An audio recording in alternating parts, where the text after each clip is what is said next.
All right, all right, all right. Hello, please. Testing 1, 2, 3.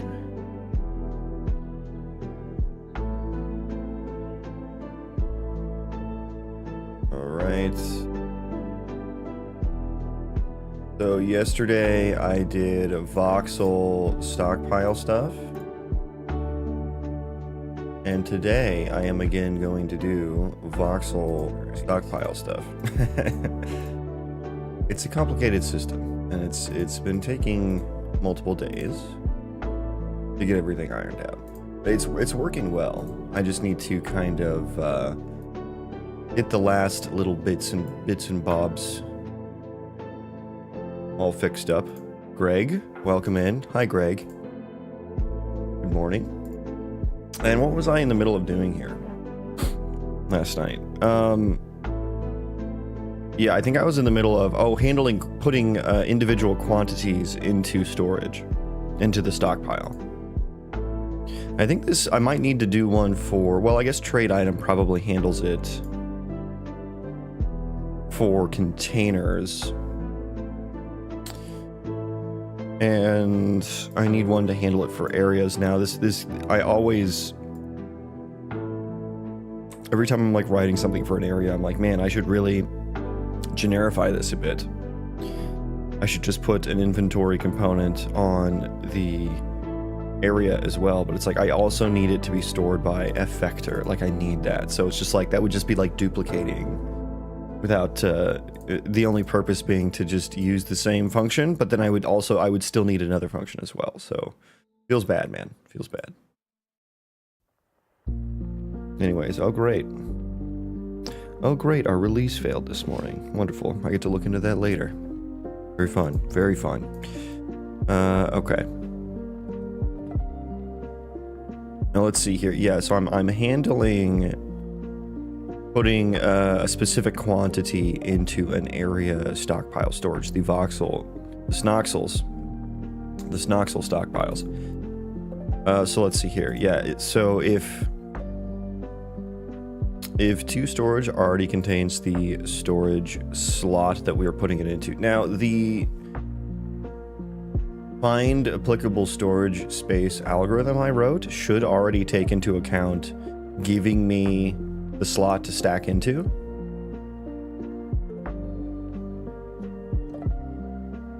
And wait, does it do that? How does it do that? How does it do that now?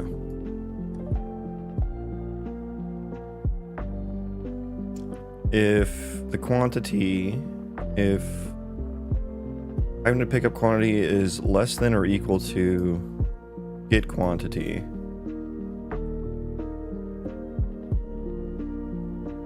then we remove the instance. Yeah. This is pick up from storage. Wait, what am I doing here? This is put item in storage. Handle store item action. Store item in area.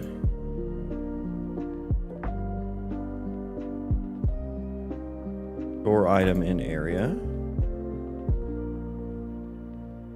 If it contains, true. Okay, so I just handle it. I stack items here. Stack items. Okay, so I should reuse that one.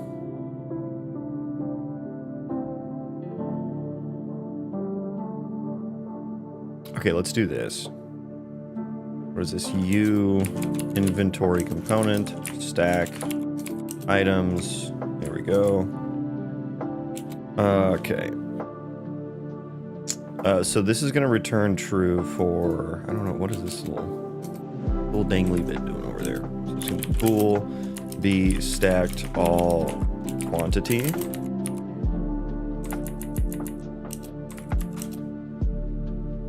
Stacked all quantity. I will want to handle that. If we stacked it all, we're good. Right? We're good. That means we need to remove from the inventory, I believe. Oi. Good morning. Hello.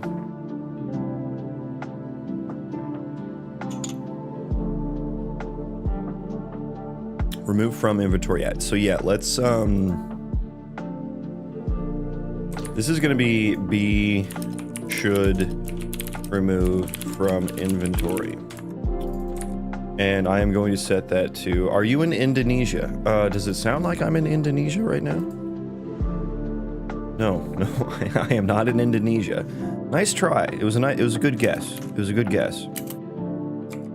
If we stacked all quantity, then we should remove from inventory. Otherwise, there is still some remaining in the inventory. Are you Indonesia? No, I am also not the country of Indonesia as well. That was a great follow-up question, though. What's your next question? Hit me. I'm very good at answering these. Should it remove from inventory? So yeah, we want that. Should remove from inventory. And if I did that, we also need to handle the to storage, setting the quantity, right? I am in Palestina. Cool. I don't know what Indonesia has to do with that. Maybe that is a city in Indonesia. I wouldn't know, because I am not Indonesian, despite what the rumors might say. To storage dot add, and so the the existing item to store. No, I did that backwards. There we go. So that should have been updated, and it should already contain it. So we don't need to do anything else. Do you have other apps we can try? Like appetizers? I'm not a chef. I mean, I know I can cook up some noodles, you know. Yo, I met a new girl. Congrats on the new girl. No, I haven't. I don't have like public apps. I know you're talking about like applications.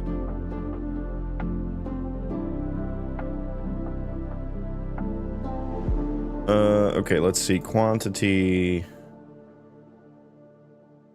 I think I just need an else here. If it doesn't contain, then we just put it in there. Just fucking put it in there.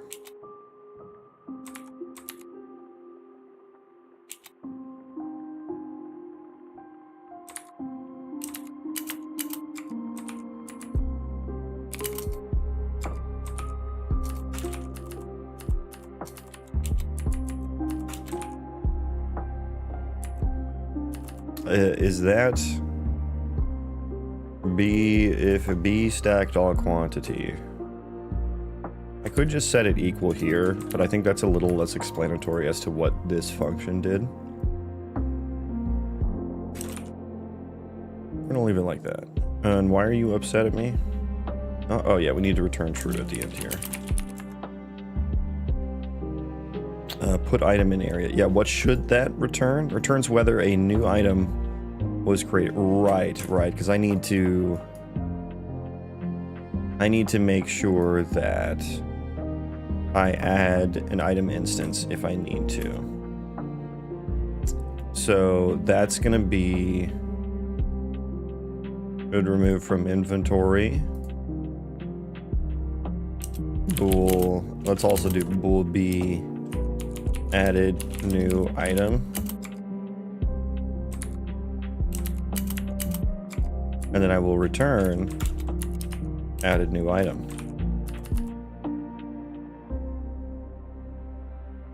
Dad, so good. How old you? What? You have the personal questions. Dad, so good. That is very insightful as well. Thank you for that.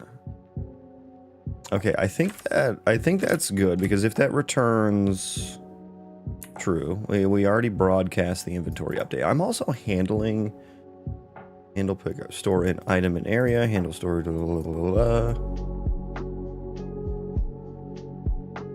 This one will already be handled for me, and as will this one. Those will both be handled. This one won't though. We'll still need to do that. This will get actually quite a bit cleaner. Yeah, nice try, hacker man. Personal questions. Where do you live? How old are you? What's your dad's maiden name? Yeah, nice try. Nice try. Got some pirate software levels of social engineering there. So where else do I call that, just out of curiosity here?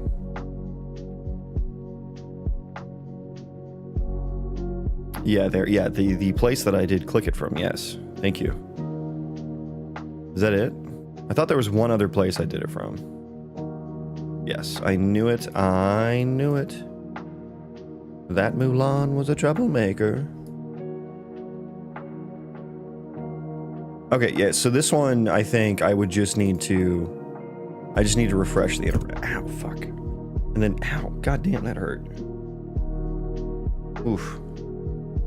A piece of metal from my mic just like went underneath my fingernail.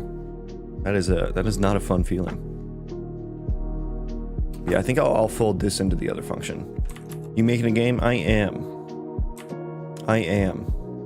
Let me rebuild this though. I just wrote this new function. I need to use it. I need to use it now. Good morning, everyone. Welcome in.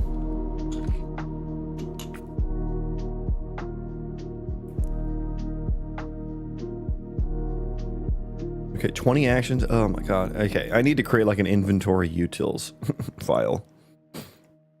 Let's see, how long is the my generic utils file now? 1500 lines long. Yeah. Yeah.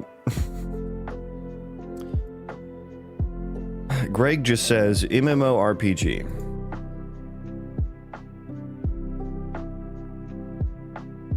You know, YouTube Shorts chatters, I respect you guys. I'm happy you're here. I'm happy to have you. But y'all need to form complete sentences because it's very hard to follow. You making a game. Like, is that a statement or a question? Question form of that would be, are you making a game? Yes, I am.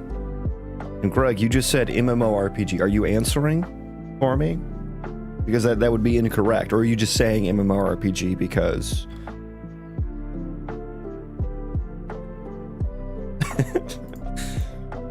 It is not an MMORPG. Okay, let's boot up the editor here. I just answered him. Well, I'm not making an MMORPG though.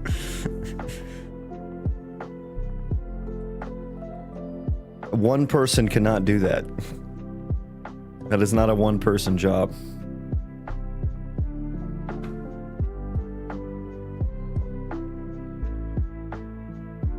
And the correct way to answer him would have been, he's making an MMORPG. Yoder, welcome in. Oh, hey, it's the guy with the clean C++ code. Where? I don't see him. There is no clean code to be had here. Always wanted to ask your PC config. As in, like, my specs or something else? I have a 7700X CPU, 3080 Ti, 64 gigs of RAM. Windows 10, baby. All right, here's the game. Out of curiosity, are you coding functions that you're using in Blueprints? Yes, that is what I just did, yeah. I understand code, but I haven't really attempted coding in Unreal Engine and was curious how that works. Yeah, so everything in Blueprints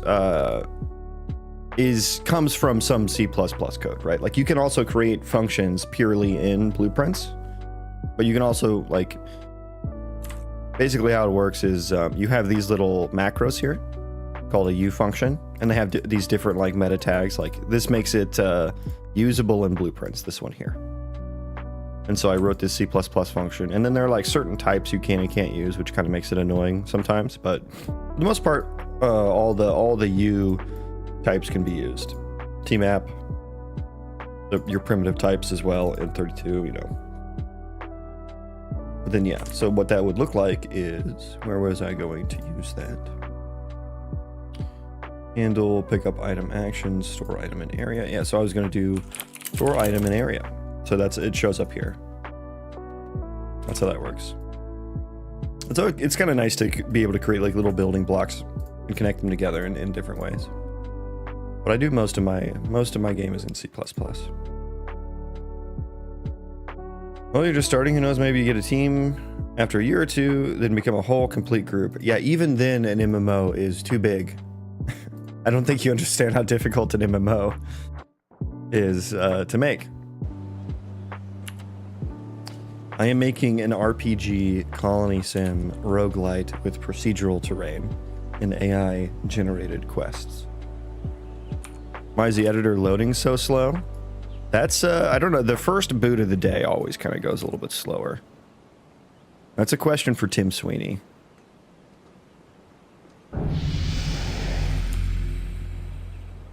What made you think I was making an MMO if you didn't know what kind of game I was making? How do you keep track of a code base that big? What do you mean keep track? Oh, Jesus. Oh, Jesus. I fail. Alright, can I get out of here? Yeah, the terrain needs a little bit of work around the edges here. If I do like a fancy jump, I think I can maybe get over there. Oh, I can probably just walk up here. Hang on. There we go. I'm out.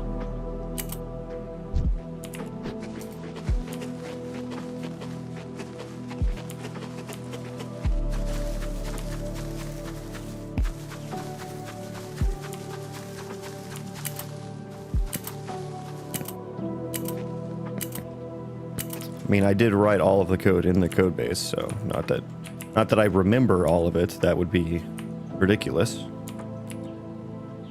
But keeping track of it, I mean, I don't know. I would never say that you keep track of a code base. Like, I don't think that's the way to frame it. I think you're probably asking like how is it organized is probably like, I don't have like a straightforward answer there. Is this voxel plugin? No, they're not voxels. I have my own custom compute shaders and my own. It's all my own custom stuff.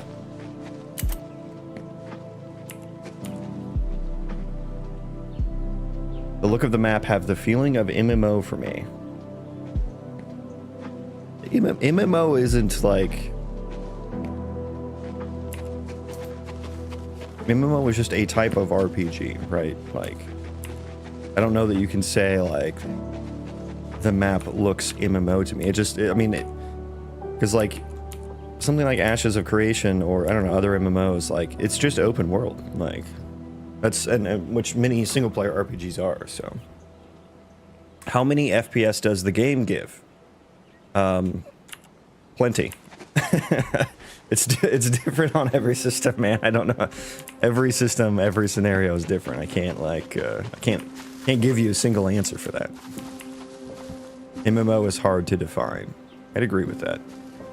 I'd agree with that. A lot of games out there calling themselves MMOs that aren't. But my game is going to be an RPG Colony Sim Roguelite combo. Procedural destructible terrain. AI generated quest. Probably a little bit of survival elements mixed in here and there.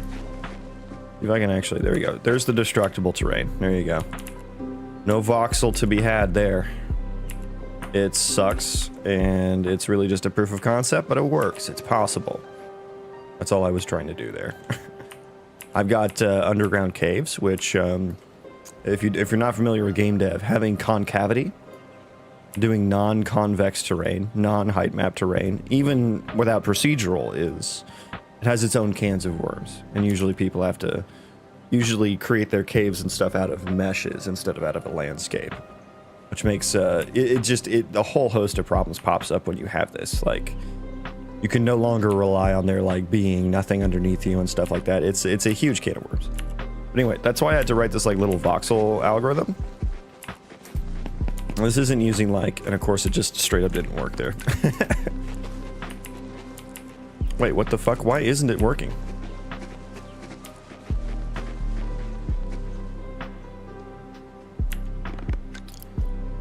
A game developer's problem is optimization. Ah, yes, very, very insightful. Yeah, I always try to keep track of my whole code base, and I guess it's a bad approach. Basically mapping out the whole base in my head, and yes, I crash. Yeah, I don't, like, I guess you're kind of spatially or locationally thinking about your code files. Yeah, I guess I never do that. I do remember the names of things.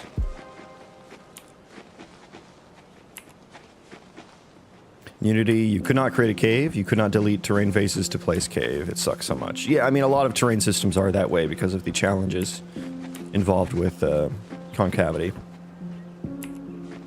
It's very cool. I've been developing my own game. Popping in and out of your streams. Always cool to see you developing your game. Well, thanks for hanging out. I appreciate that. Good luck with your game. Watching the process gives me life. Hell yeah, dude. Keep going.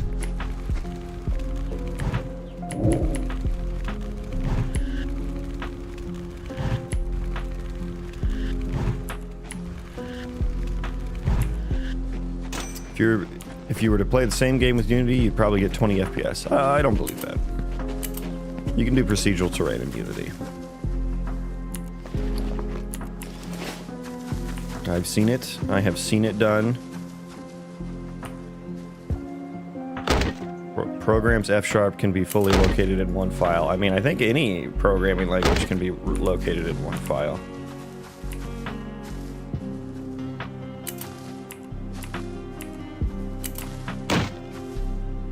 Ow.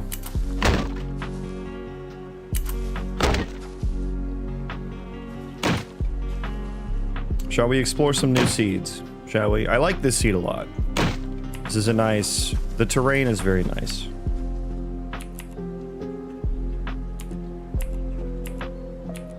The terrain is very nice.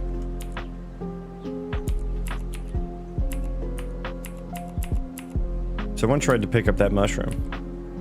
Couldn't. How would you integrate AI for the quest?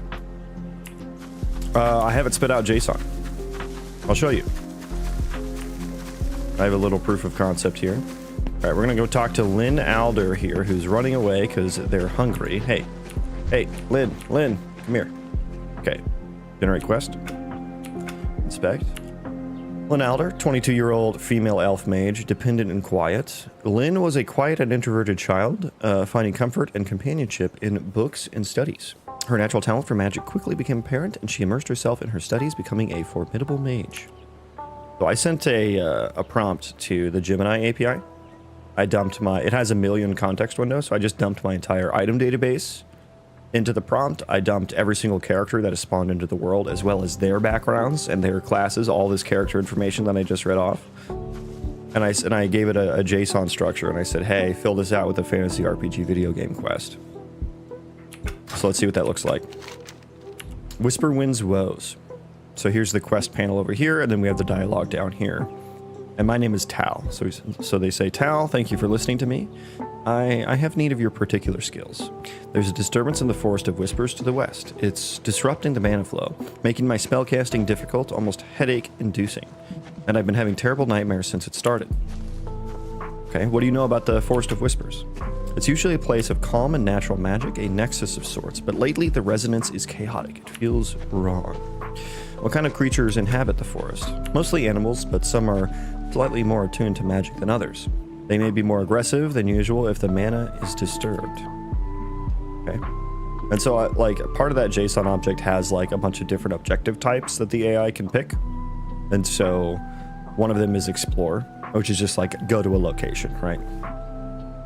I have other ones which are like, you can like build something, maybe you just need to obtain some items. So there's like an obtain objective. There is a defeat objective for when you need to like defeat something.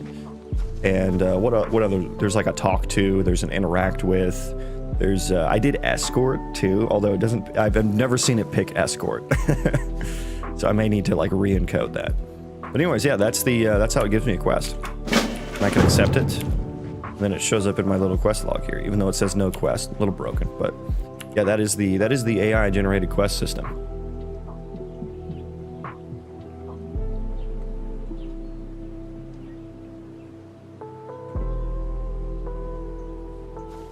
Assuming you maybe have some kind of YAML or config the AI needs to follow and apply the logic only to functions that already exist. I mean, it's actually a lot simpler than that, right? Like I just parse the JSON object, and I am the one who's calling the functions. I don't give it functions to call.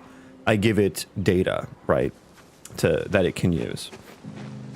I have like a list of the JSON object I give it has an array called things to spawn, and I tell it that it can pick classes from my database to spawn into the world, and it's done that before. It absolutely sucks at picking locations to spawn them at, so I'll probably have to determine that somehow. I'll have to because I'm planning on doing like procedural points of interest and stuff, so I'll probably just have some encoded spawn points in the procedural POIs. And then I'll ask the AI where, like, what point of interest should they spawn in, or should they just spawn in the forest or something, and then I will come up with them in code. But like once I have those things to spawn, like it just gave me a class, so I just know to spawn things in the things to spawn array. So it's not like the AI isn't picking what functions to call or anything like that. It's like it's a lot simpler than that actually.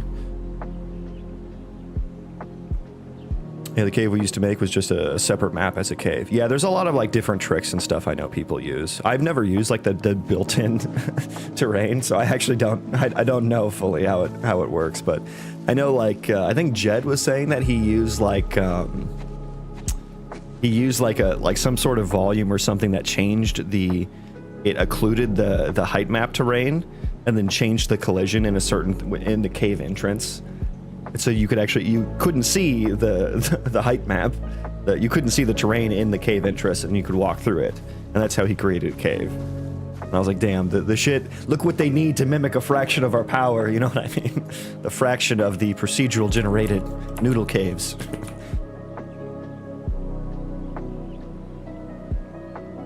Would love to see fair casting. Yeah, well, there you go. Is the gameplay similar to Skyrim? I would say the combat is more so similar to, I'm gonna go for vanilla WoW. Hopefully a little bit more interactive than that, than just tab target. Right now it's pretty tab target. Like for instance, I do have like an aim shot ability. There you go. So you can't actually, I do want to have like a little bit of like skill shots or collision based abilities there. But gameplay it'll be similar to Skyrim in that you can go and explore the world and go into dungeons and go into towns. It'll be similar in that way, but the combat, probably not so much. Can imagine if voice AI into this would be fucking crazy. Yeah, I do plan to look into that. We'll see. How come Space Engineers game coded in C# and DirectX allows to destroy a whole planet and has hundreds of destructible planet? Yeah, I mean, you can do it in any engine, right? Like Unity, you just need to be good, right? Putting voice in the game makes it so much more fun, but takes a lot of space. Yeah, we'll see what the requirements are, right? With PCG, do you know if it is intuitively possible to place structures which generate new foliage, which blends the structure with the generated PCG environment? Yeah, there are techniques for that. You can use volumes, right? And so in your PCG graph, what you'd want to do, like in the surrounding one, you would want to check for a specific volume, like an occlusion volume. And you can see this if you check out the Rexus, if you check out the Biome Core plugin, or the PCG Biome plugin, they do this. But I tried to use that plugin, and I did successfully use it, but it ended up being like a way too complicated for what I needed it for. So I ditched it, and I do my own thing now. But what they do is they have like a volume, and it's like a call volume or like a blend, and it has like a number, like a distance that you can blend into and out of the surrounding biome or the overall environment, and that whatever that specific thing is inside that volume. It doesn't matter at that point. So there is a technique that you can do for that. Like voicing it into every NPC conversation. I mean, yeah. We're on the same page. You seem to have a more intuitive knowledge of PCG than most. Yeah, I've battled with it quite a bit. I don't know everything though. Existing information about PCG seems minimal. Yeah, I agree, especially on the C++ side.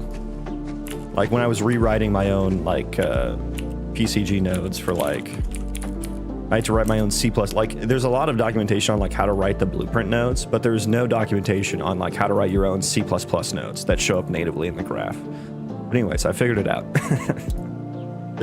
So like, yeah, everything's spawned. All the points are sampled with zero collision involved.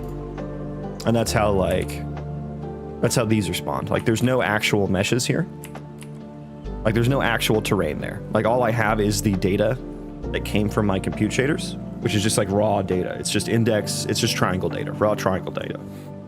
And then this custom node I wrote can sample points from there because I'm storing that raw triangle data as a spatial data structure, bounding volume hierarchy. Brad McCown, hello. Thank you for the super chat. I appreciate that. Welcome in. Let me look. Oh, I can like that. Can I like that? It won't let me. But thank you. I appreciate that. Good morning to you, sir. I swear I heard WoW sounds when you accepted the quest. You did. Yes, I am borrowing a few WoW assets for placeholders. It'll be easier to whitelist locations, but awesome. Learned a lot from this. Just this alone. Yeah, happy to share my approaches and everything. Not a game dev, but still interested in seeing what people are doing with AI. Yeah, I think this is one of the things that AI will actually be good with, but a lot of I'll say some of the problems are like, a lot of the quests that are generated right now are just, they always talk about whispering things. The whispering woods, there's whispers in the forest. You know, it's like, bro, why are you like this? Stop it. But I hope, I have some ideas on how to get around that. This is my world map. This is the procedurally generated world map. I am in Howlshade Thicket, which is apparently supposed to be a desert, but these zone names are going to be AI generated as well. And so right now they're just purely random, but eventually I will send the AI like all of the information as to what is in the zone, like what is the terrain type, what is the terrain made out of, is there dirt, rock, grass, you know, what kind of trees spawn there, what kind of resources there are, what points of interest are there, you know what I mean?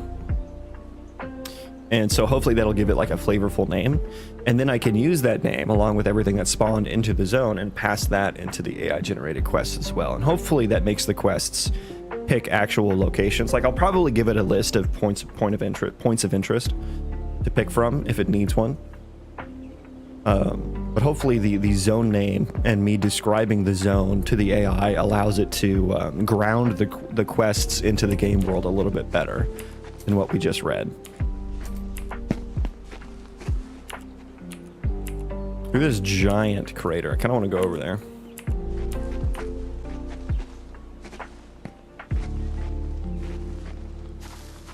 I am really laggy right now. Yeah, this is, I need to optimize PCG a bit more. I need to split some of the runtime generation I do, I need to split it across frames. I think it's literally just adding ISMCs. Oh yeah, we're nice and laggy. We are nice and laggy. Let's see what it is. AI gets all those names from the fantasy books out there, yeah. Uh-oh. Yeah, we were chugging along. Oh, we got an exception. Yeah, yes we do. Can I get a stack trace, please?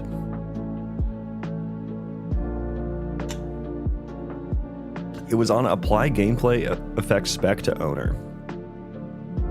When ending eat food.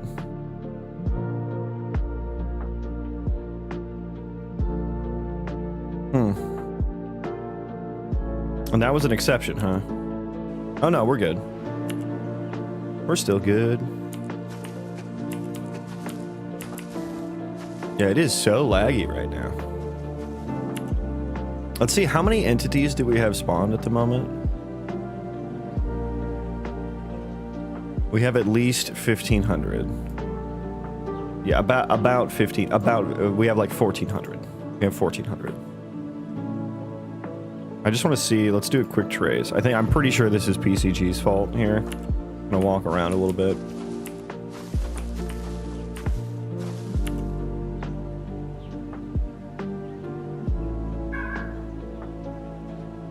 Sorry, the doggies. Hello. Hello, who is that? It's imaginary villain. No, it's John Cena. Welcome. Why are you running? Very good, baby. Why are you running? Thank you for the raid. Welcome in. Oh, Lord. Oh, Lord. Oh, Lord. Ladies and gentlemen, we got him. What the dog doing? It's actually the render thread which is causing the hitches. How goes it? It goes well. We're just starting up this morning, just kind of running around. How was your stream? Thank you for the raid. Welcome in, raiders.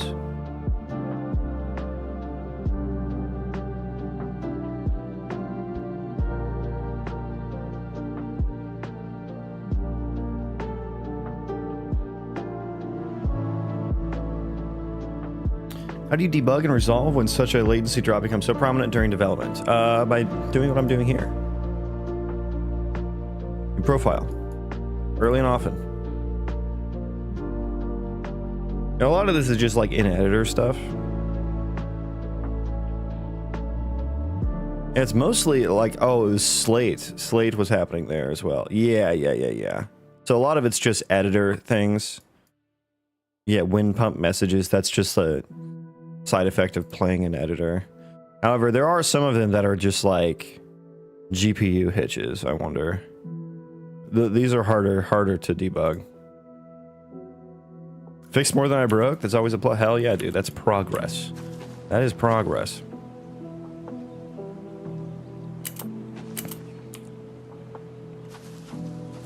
My god, it is so laggy. I just want to see this giant cave.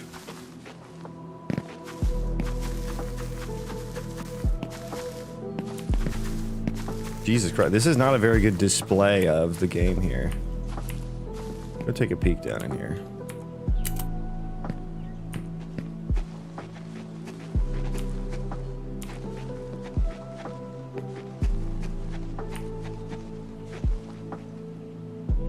We won't talk about how there are still save issues in the package game. Okay, I've already forgotten. I never heard of that. The problem I encounter with something like that is it keeps on picking the same 3 points of interest that we found out. It only picks the closest one to our player. How does it know which one is the closest? Like, because for my testing, the AI doesn't understand 3D space very well. And so, like, what I'm planning to do is, like, I'm just not going to give it, every single point of interest in the world, right? Like, the prompt is going to be contextual as to where the player is in the world. So the prompt is going to change. And like, I might, you might just do some things outside of the prompt to be like, roll some just RNG numbers and be like, hey, am I generating a quest that's, nearby or far away? And then you don't pass in any of the, if it's a far away dice roll, then you don't pass in any of the close by points of interest. Something like that. Your approach to integrating AI is inspiring and really showcases its usefulness in games without removing the soul that you put into it. Your ideas for this game is what makes indie so special. Hell yeah. I think so too, as far as the indie so special part. Like, indies can take risks and innovate much better than the big boys can. But yeah, I'll definitely do some like handmade quests as well. Like, I will have like an overarching storyline and lore and stuff. Don't know what it'll be yet, but I will write that and then let the AI use that and fill that with a little bit of flavor with quests and stuff. If you were to compile the game now, how long would it take? I don't know, a couple minutes? A minute or two? Depends on how much I've changed since the last build.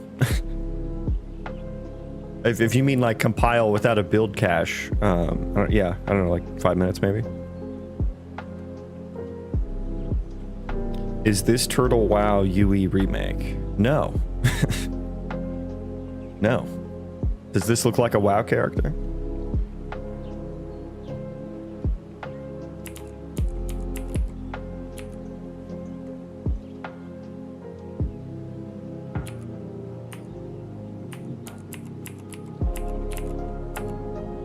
Yeah, there's one seed. Let's try another seed.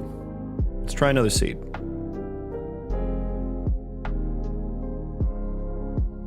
$584, $585.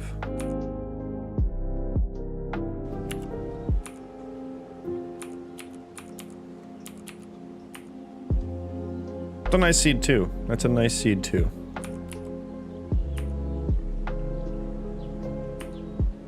No, but HUD is. Just because I have an action bar and I reuse some WoW assets. I mean, come on. Doesn't mean it's fucking Turtle WoW. Ah, yes, you have some icons from WoW, therefore the entire game must be WoW, even though none of the actual game looks like WoW. Very astute observations.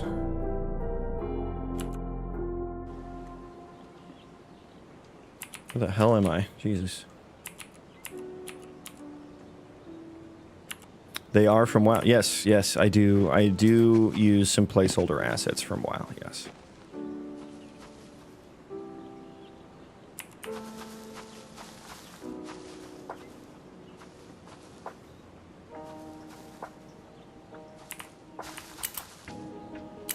Sahib, welcome in. Everyone comes in and says it looks like WoW, and they focus on it's like the UI, just because I have an action bar, which so many games have. I get that this looks like WoW, because I did make that exactly after WoW. But like, and I do get that I have some icons from WoW, but it's just like, dude, the UI is like such a small part of the actual game looks nothing like WoW, you know what I mean? So it's like it's always surprising to me to hear that take.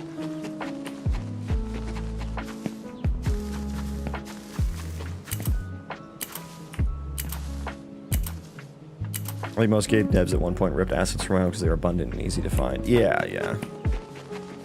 And it's like I've played the hell out of WoW, so it's like I know what all the sounds and the icons and stuff are, so I can just like, you know, I can like throw a fireball sound in there and like, you know, it's a nice it's nice to be like, yeah, here's what I'll need, you know. These are the sounds that I'll need, kind of thing.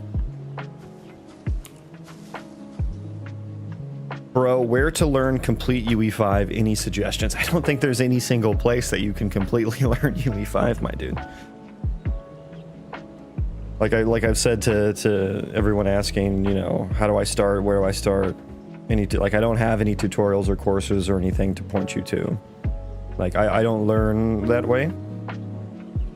Like I just learned by having a project that I'm motivated to work on, and then I figure out the individual pieces. And I just Google search for how to do things. How to make a character move in Unreal Engine, that kind of stuff, you know. How to procedural terrain, Unreal Engine. And you just start researching. You just start trying. So I know you probably want like a specific link or something to send you to, but I don't have that. There are probably other people that do have something like that because that's how they learned, but that's not how I approach development. Learning the entirety of UE5 is a life mission. Yeah, it's also very big. Is this Minecraft? Never change, YouTube Shorts, never change. You mean this isn't WoW? Yes, I do mean that, I know. All this time, I just thought you were playing the game. Hey, that's high praise for what I've done here. All devs use prototype assets? Hell, I use Breath of the Wild assets in my current game prototype. How'd you rip those? I mean, I guess they've like emulated that, right? So I guess there's a way. I started learning Unity. Funny how I now start seeing dev streamers. Yeah, I mean, you probably search for Unity stuff on YouTube. Yeah.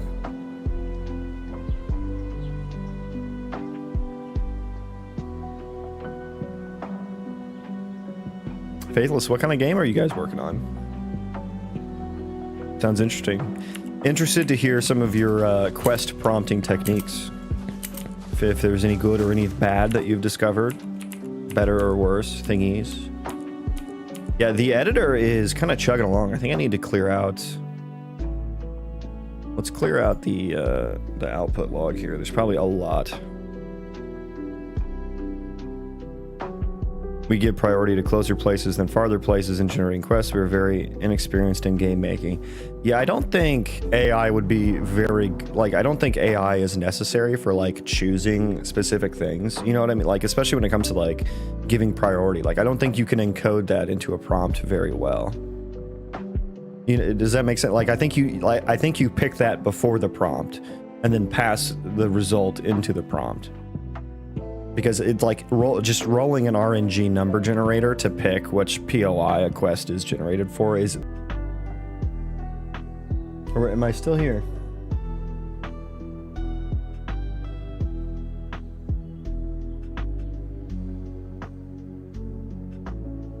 You guys still here? Hello? Did all my little things crash? I think they might have. I gotta like re-pop out all my windows here.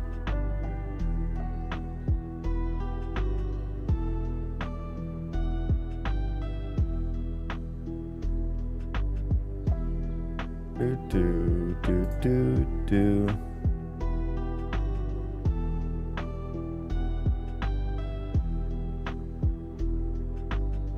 We're back. Okay, cool. I didn't lose you guys. Yeah, so everything crashed. Everything crashed.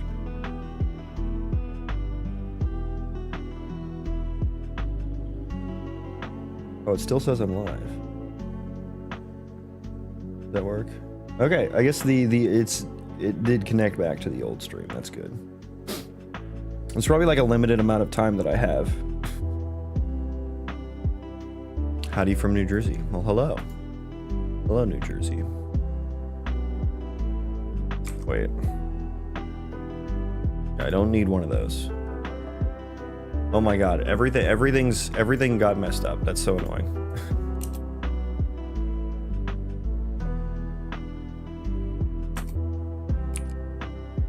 Sorry, I have to get all my shit set back up now. W crash, yeah, for sure. Okay, I think I'm good now. Let me boot up the engine. I need to actually get some work done too. Hey, you're all still here. Thank you. Thank you for... Did it auto refresh for you guys, or did you have to manually refresh that? Are you using fixed assets or pre-rendered or even custom? I don't know what you mean. I don't know what the difference between a fixed asset or a pre-rendered asset is. I am using... They're all just placeholder, free for the month assets that I picked up over the years. You had to manually join again? That's annoying. I wonder if YouTube was the same way. I had to manually refresh, thought you just didn't love us anymore. I mean, I'm not saying that's not true. I'm kidding. I'm kidding. I love Mart the most, though. Just tuned in. What are we working on tonight? I think I'm just going to try and put the finishing touches on the stockpile storage and stuff. I think I was working on like allowing the colonists to put specific quantities of items into and out of these storages rather than just like an entire stack of an item. Because you have to like, the item is a U object, so I have to like create a new U object and stuff. So it's a little bit of work here. Let's try one more seed. Let's see if everything's still working here. What is my system memory sitting at real quick? Nice. 67 gigs.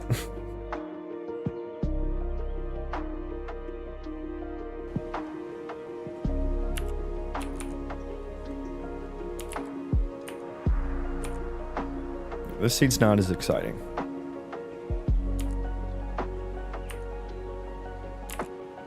We got a higher one over here. That one's not too bad.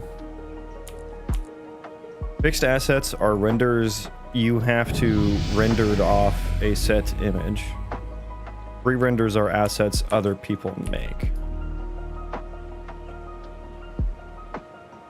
Are we talking about the same thing? I don't know what you're talking about.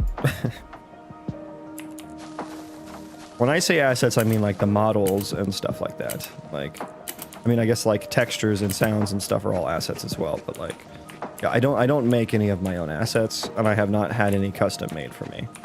So I hope that answers your question.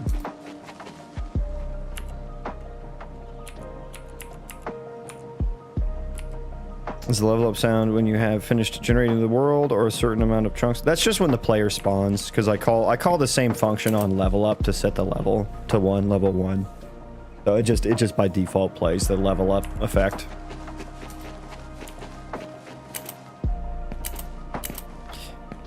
At this early point in development, it's not conducive to create assets for a game. You won't know how it's shaped to be later in development, so placeholders make sense, hence the WoW stuff. Yeah, I feel like I'm nowhere close to deciding like what the vibe of the game is and stuff, you know what I mean?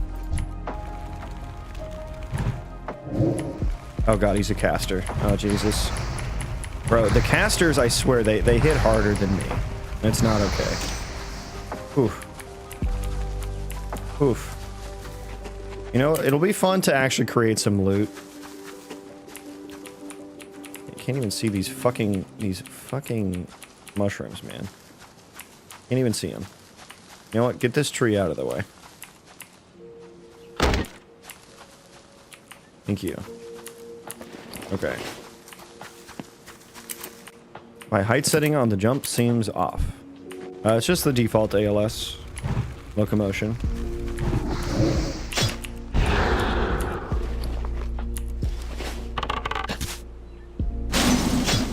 I only got one shot off.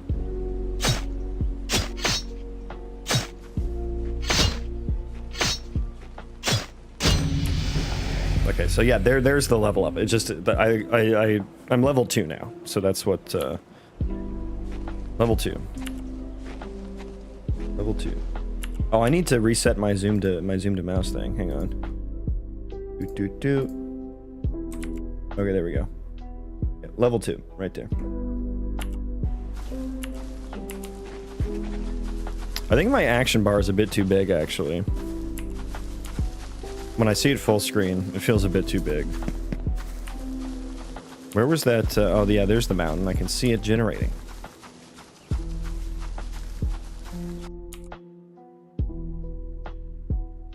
Yes, thank you for letting me know, Unreal Engine. Thank you. Is that also the casting animation of the human male form from WoW? Yes, it is. That's something you made yourself or also an asset? I found a way to export the animations, and then I retargeted. I painstakingly retargeted the human male skeleton to the Unreal Engine skeleton. Wouldn't recommend it because I didn't even get it right. Oh, I think the my one-handed attacks. Like, you see how the feet look all weird? Like, these are the human male ones too, but the feet are all weird. So I couldn't get them retargeted properly, and I probably spent way too much fucking time on it, to be honest with you. Got the animations from the WoW edit viewer thingy. I think I got them from, it was like wow.export or something like that, like a little program. I haven't used it in a while, so I forget what it's called. But I specifically wanted the vanilla WoW ones, because I hate the retail ones.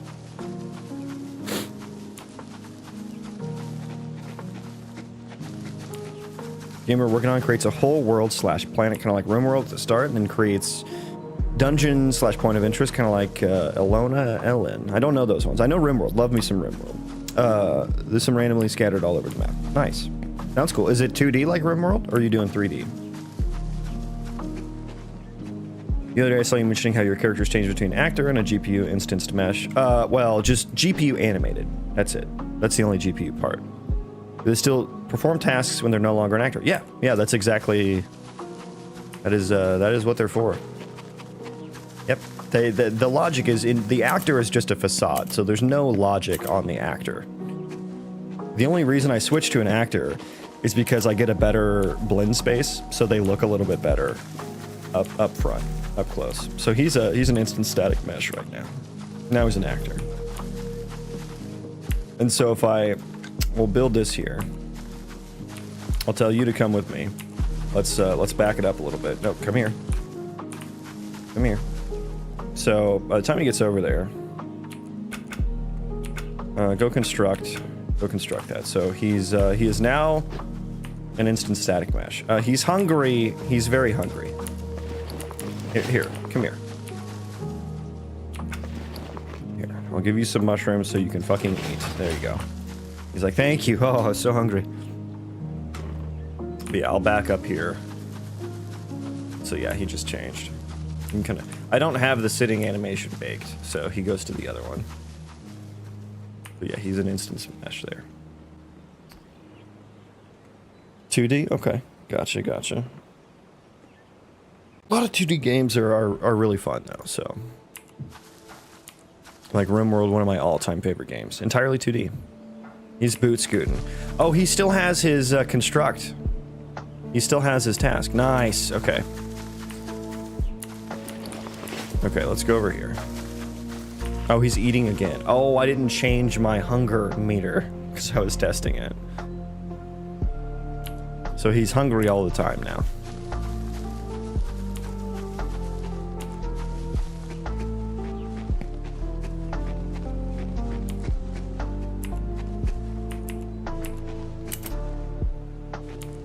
Anyways, yeah, that's the game. That's the game. See, look, oh my god, this is a very landy map here. We are in Widow's Mire.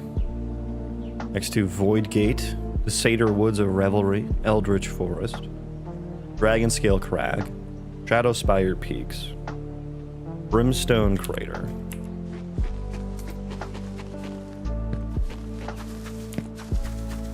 Oh yeah, I wanted to check out these mountains and stuff. Spare me, I know you can't range for loop on the background thread.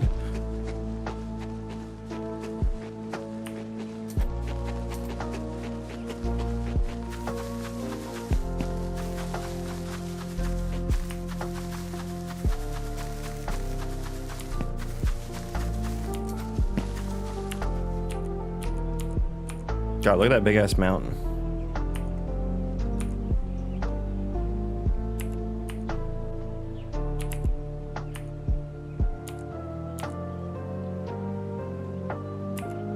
Do we got any good caves in there? I really like when we get like a big blob of cheese cave that just like really carves up the big mountains. I think that's like when it really shines.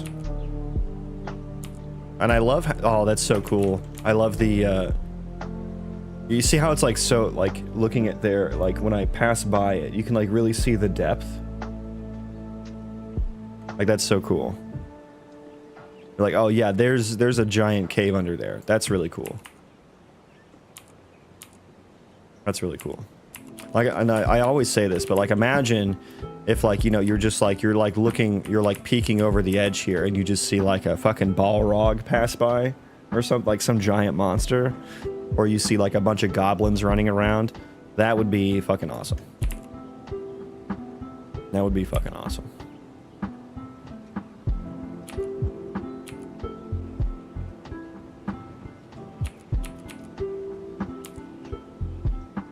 So yeah, the game is, for those just joining in, RPG Colony Sim Roguelite with procedural terrain. This is just one random seed. And AI-generated quests. Terrain will be destructible as well. It doesn't work very well at the moment. But I'll just take a second to talk about what I imagine the overall flow of the game to be. A lot of people talk about gameplay loops. I don't... like a lot of game devs, like they say that that's something that's important. Ignore the voice crack. They say that that's like you should really nail down your game loop. But I don't know. I don't know that I like to think about that because then it starts to feel too loopy. You know, like it starts to feel too formulaic, too much like a game. And I feel like I can tell when I play a game and focus too much on the game loop and not enough on the world. Like I think my preferred method of building a game would be to create a world and then put systems in that world that are fun to interact with and then think about how the systems interact with each other. That's that. And then I think you from my personal approach would be to let the player build their own loop and then just make sure that that can be something that's facilitated, right? And so that being said, the flow of the game for me, and the three games I use kind of as my North Star for my genres are Vanilla WoW in terms of like the class design, where each class is unique. And I say Vanilla WoW because in Retail WoW, I don't think each class is unique. I think in Retail WoW, the classes are more so just largely the same. They have similar capabilities. They just do different colored abilities, kind of, you know. And I know that's a drastic generalization of it, but they are more homogenized in Retail WoW than Vanilla WoW. What I like about Vanilla WoW is each class is unique. Not every class can do everything, and I think that's important for a game, whether it's single player or multiplayer.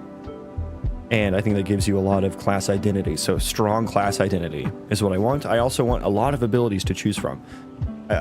What seems to be popular nowadays is to have a game where you have like 4 to 6 abilities and an ultimate. And I'm like, that is just always so boring to me because it literally just becomes like, yeah, just press your abilities when they're off cooldown. There aren't as many choices to be made during combat based on what situation you get because there's not that many abilities, right? And so I want Vanilla WoW just in terms of, you know, lots of classes to pick from, lots of abilities, deep talent trees, you know, that kind of thing. Combat, loosely based off of WoW as well. There will be some tap target, but I do want it to be a little bit more interactive than something like Vanilla WoW. So maybe something I don't like Dark Souls combat very much. but I do want it a little bit more interactive. So I imagine the flow of the game being something like, you know, you make a character, you pick your class is set for the entire game. You can't change it. If you want to play a different class, you can. You'll have to start a new character and have a new world, though, right?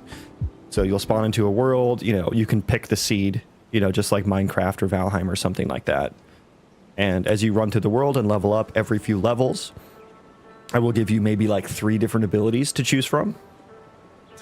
And hopefully I will have enough abilities for each class so that every run that you do, you'll have a different build. You'll have a different build. And it'll be fun and interesting to explore that. Now the abilities you get will be random, but the talents will be static. And so you'll have to pick talents that complement which abilities you've picked. And then when you die, you start over at level 1, right? But as you're running through the world, you'll be leveling up, you'll be doing quests, you'll be working on your skills. And I think I'm gonna have your like skill levels, your professions and stuff, be not reset. I think that would be kind of annoying if your like woodcutting skill got reset each time you died. So there's a form of meta progression there. But you'll be recruiting colonists as well. You'll be building colonies, hopefully multiple. I want to facilitate multiple colonies. You'll be interacting with other colonies, other factions. There'll be, you know, some political aspects to it, some trading, hopefully. And when you die, you'll start over at level 1, but your colony will still be there. I think I'm probably going to do a small time skip. So that once you've died, you know, a little bit of time passes. It'll be static though, so you don't have to worry about like, you know, being dead for too long or something, you know. But when you come back, like maybe your base, your colony has gotten raided and some of your colonists are dead if you didn't set it up very well, you know what I mean? Or maybe it didn't get raided, or maybe you did set the defenses up well, so now you just have extra resources when you get back. And then maybe last run, you found a really good blacksmithing colonist who now can make you some really good gear that you wouldn't have had at level 1 last time, right? So there's some meta progression there just in the colony simulator side of things. And these colonists will be generating quests too. Don't know exactly what that'll look like, but they will be a source of RPG. You know, there will be some integration there. And what else was I going to say?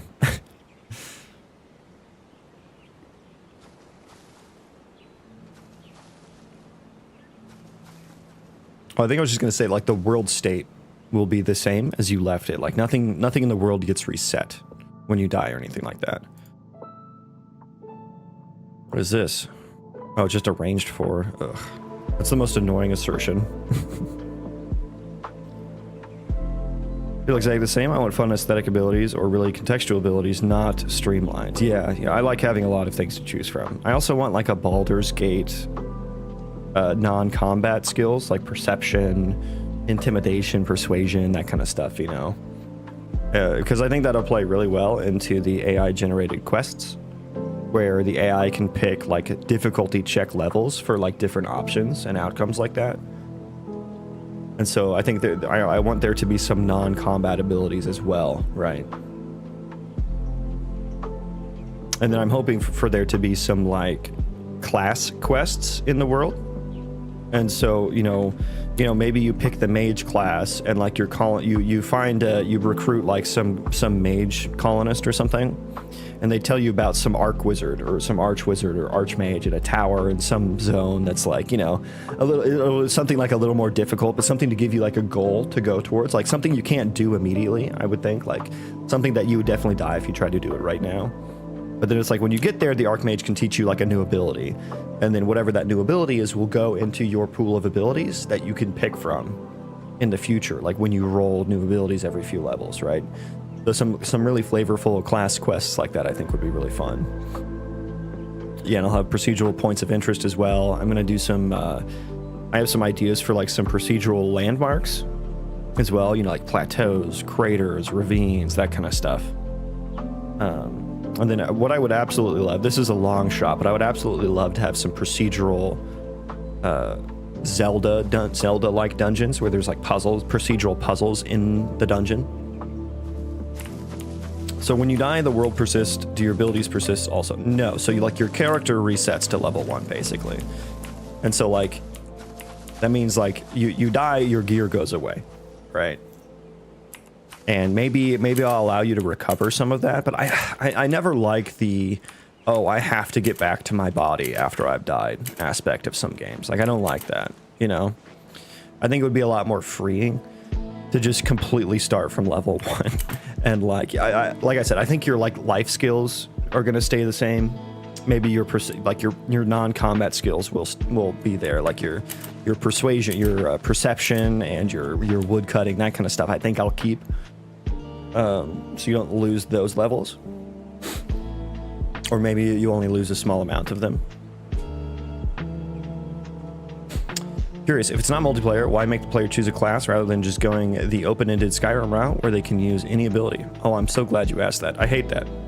I hate that. When everyone can do everything, then it's not special and there's no replayability to it.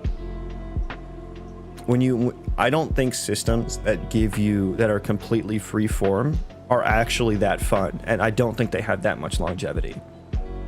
You know, think of a game like New World versus a game like WoW. In New World, every player can do everything, right? There are no classes in New World.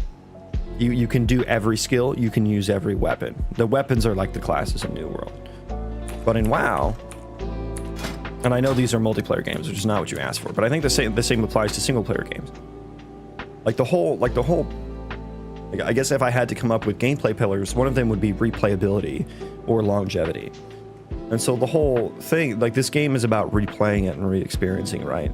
And I'm getting that from RimWorld. Because RimWorld, I have like 2,000 hours in it. Like, I don't play RimWorld to win. I've never actually beaten RimWorld. I don't want to.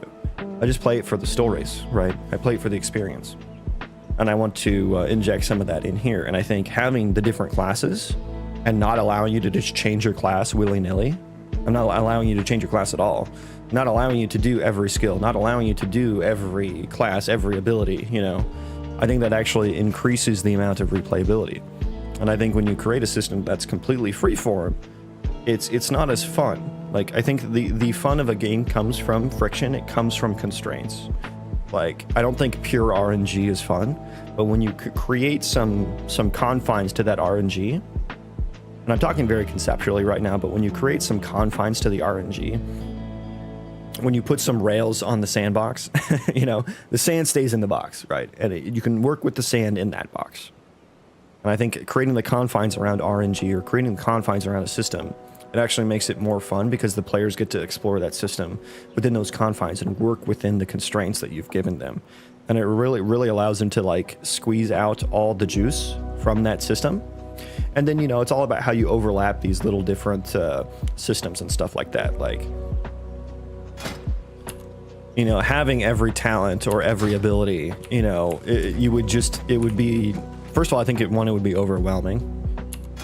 But two, I don't think you would go as deep into like each class or something, right? When you have different classes, you're going to be generating different worlds as well. Like, if anything, having different classes and like having things that the player can and cannot do, it makes the world feel bigger to me. Like, if you allow the player to do everything in the world, I think that's actually, in my opinion, I don't know if it's bad game design. It's just it's not the game I would prefer.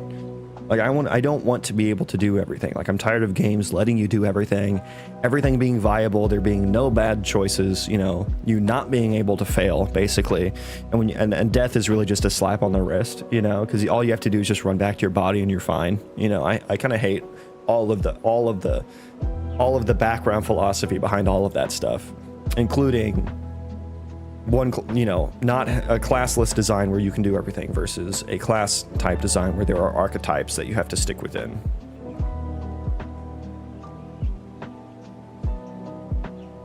That makes sense. I don't have a strong opinion either way. I was just curious what your reasoning was. Yeah, I mean, end of the day, I just prefer systems like that. I prefer systems that are more restrictive because I think it makes the world feel bigger and it creates a better sense of replayability. And I'm tired of, like I said, I'm tired of games that allow you to do everything.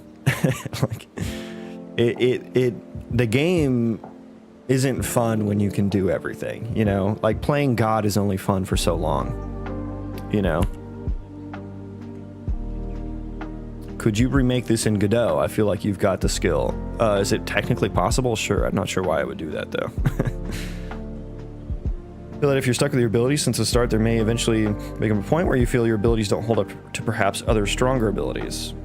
Yeah, like I definitely want there to be bad builds, and that's kind of what I'm talking about, right? Like I want you to, like, you're really gonna have to pick, and I want the difficulty scaling of the world to kind of be pretty steep. So one, that facilitates the roguelite aspect, where it's like you will die, you will have to die at some point, right? Like the world's just gonna outscale you at first. But then it's also gonna mean that, like, when you pick really good builds, you can do better than you should. Right? Because in the build, like really good synergistic abilities and talents, if you pick really well, you know, maybe you get some good RNG, you know. And the thing I like about the picking random abilities is that it makes it hard to do the meta, which is something that I really like. It makes it almost unrealistic to be meta about something. And so it really facilitates, in my mind, experimentation and doing different builds, different playstyles and stuff like that. And then I think when you do these class quests out in the world that like give you new abilities and stuff like that, that just, like, you know, that just opens it up even more. You're like, oh, now there's more things I want to try. And it also makes it even hard. Like when there are more abilities in the pool, it actually makes it harder to, even though it's like more exciting, it makes it harder to be meta about it. Can you beat RimWorld? I had no idea. Yeah, there are ending, like the whole ending of RimWorld is like you need to get off the planet in some way or something. I like different distinct classes, especially in multiplayer, where you can detect the opponent abilities on sight. Yeah, for sure. And I think, like, I do plan on it being like local multi, like, you know, you can start up a server with your friend and stuff. It's not an MMO by any means, but like, I really like the Holy Trinity game design. Like, I don't like, even when you have different classes, but every class can heal, tank, and damage at the same time, you know? And it's like, there's no heal, like, there's no roles within a group. Like, I think that kind of erodes the social aspect. Because then it's like, there's no reason to play with other people other than I just need more people for this. I just need more bodies. And so it's literally just a body on a screen. You're not relying on fucking Greg, who's your healer, arguing with his wife that night so he's not healing very well. You know, I don't know. I think it creates a lot of social interaction, and people can fill these different roles within a group, and you feel special. You're like, oh, we need so-and-so online. He's the best healer we got, you know? He's got the best healing gear, you know, like before we go in this dungeon, we need, like, I think, and that's just more to my point of like creating a restrictive design. I think it actually increases, it's like, it increases the impact of things. When you make something more restrictive and then you get like a reward from that, the reward feels more impactful. Team Fortress 2 has the best player classes. They are cool and distinct. I agree with that. I don't know if I'd say the best, but like they are cool and distinct. Yeah, in ESO, each class can do all three roles. Yeah, ESO or Guild Wars is kind of the same. BDO. I never liked those systems. How would you go about earning new abilities? Is it diegetic to the world? Okay, hang on. I'm definitely not about to Google that. Hang on. Googling something else right now.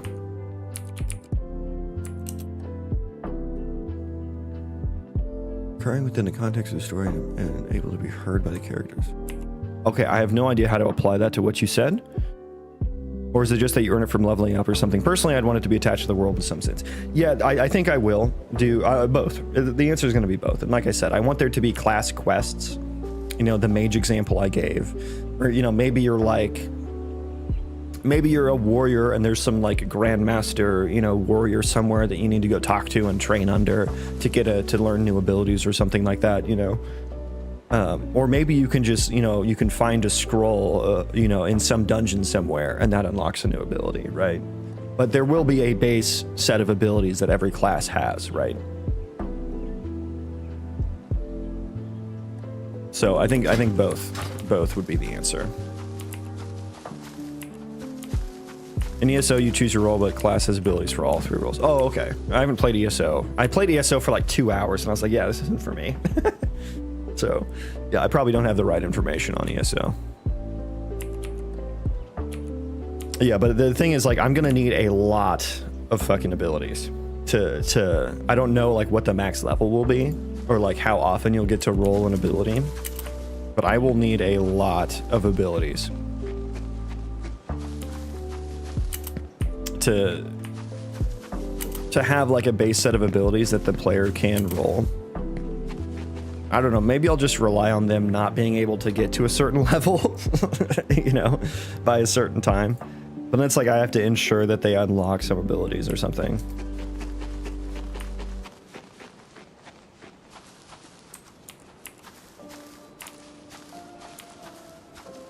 Yeah, we'll see.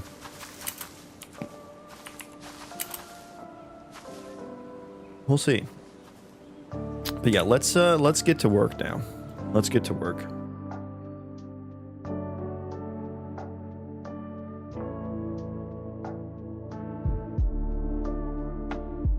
Okay, so I was trying to store quantities in stockpiles, and I made this function here. This is the to-do I'm working on. You like games like Battlefield 6? Not really anymore. I used to play like COD 4 and Halo 3 back in the day, but they're all kind of samey, you know? They don't really do anything for me anymore.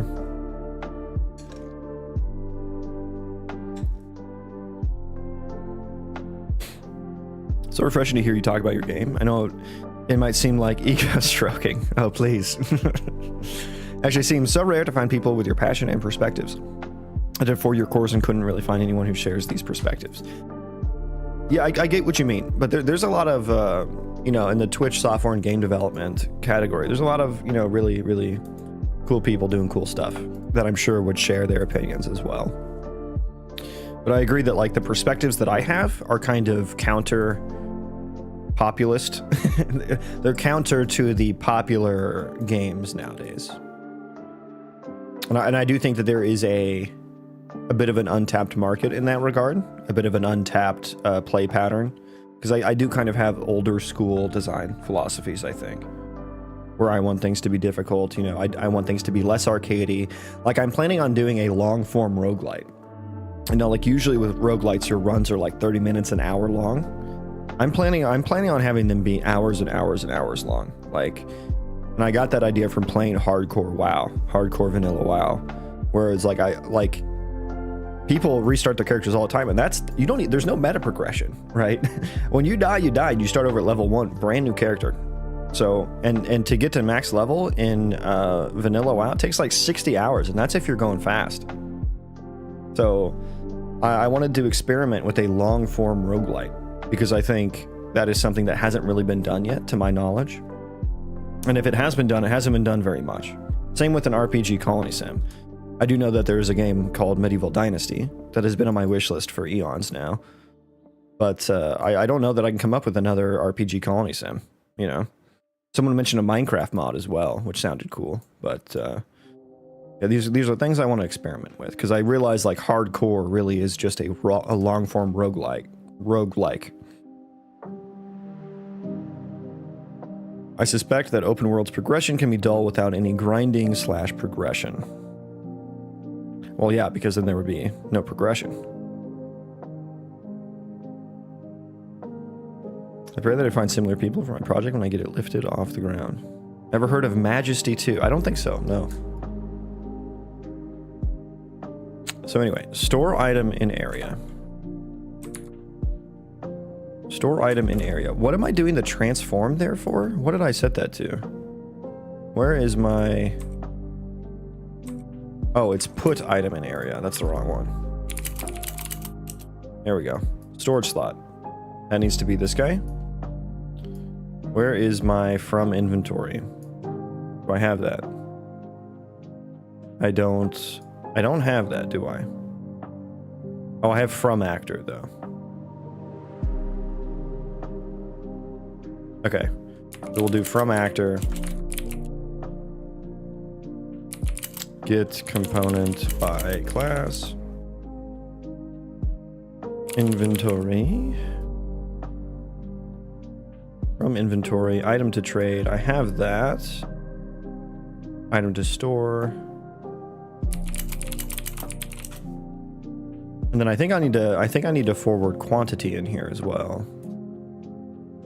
Let me find references here. Yeah, the store item action. Yeah, so I will need to add a parameter on here, or quantity to store as well. QTY to store.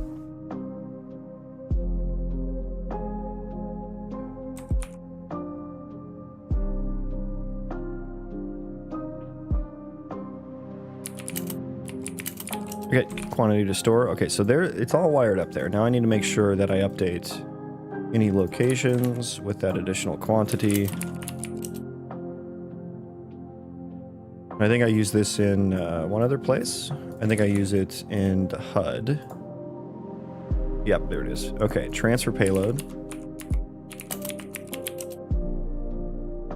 Get quantity. There we go. Perfect. Perfect. We have it.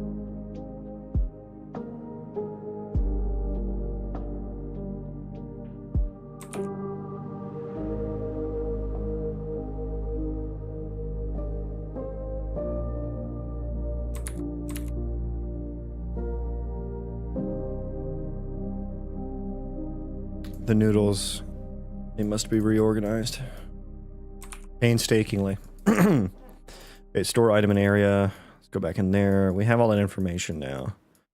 And I think everything to the right of this can be deleted in favor of this. So it gets a lot cleaner. It's a lot cleaner. And then I add... And we did that, right? We added to the storage... We added to storage, yeah. In the right conditions, yeah. So I think we're good here. Now this part still needs to happen. If this is true. Oh shit, it's not a fucking... oh, I didn't make it a ref.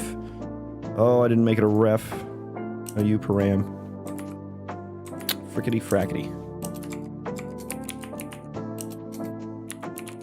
Ref, okay. So we'll have to rebuild that. This node-based stuff is so weird to me as someone who doesn't use an engine. Yeah, I can imagine. It was a learning curve for me as well. But it is really nice sometimes. I do talk about how I hate blueprints. I just hate that like blueprint functionality and C++ functionality do not have parity with each other. That's what I hate. Then I don't know what I'm returning from this now anymore. I don't think I need to return anything specific, because the only thing I need to do now is refresh the interaction.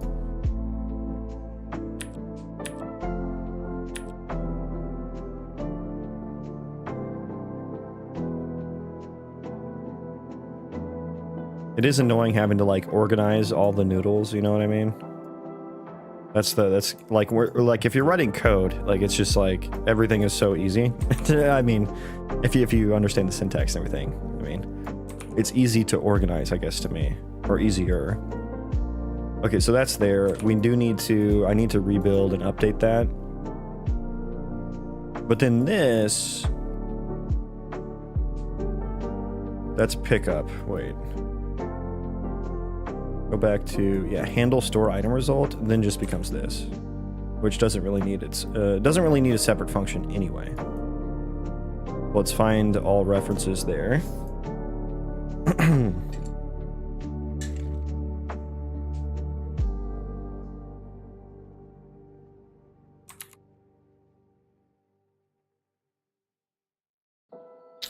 I don't have from actor, I have interacting actor. There we go.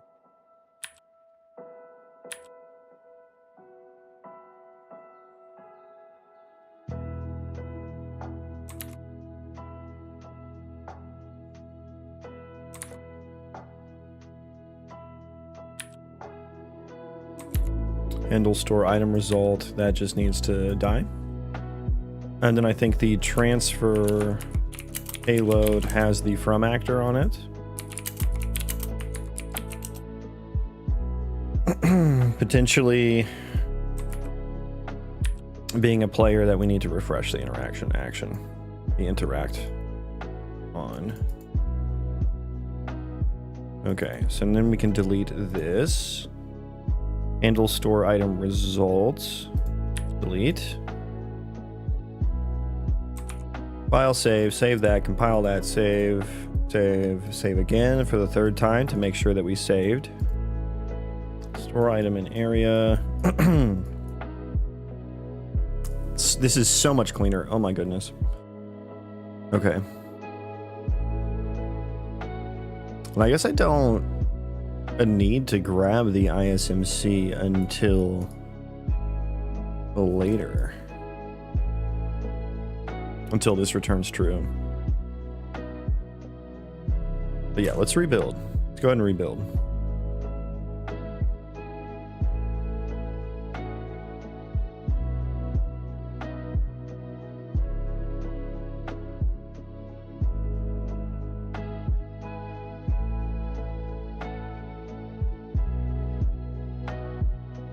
Okay, are we going? Okay, we're going. Okay, and so if we get this to work, I guess I'll need to look into the the pickup item, the handle pickup item from area, make sure that that's handling picking up non-max quantities, which I think didn't I do that yesterday? I think I might have done that yesterday. We'll need to make sure.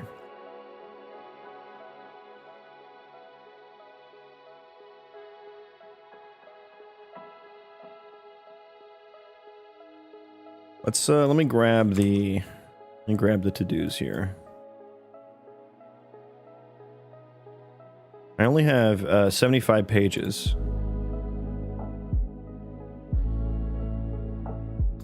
Old item instance rotation seems inconsistent.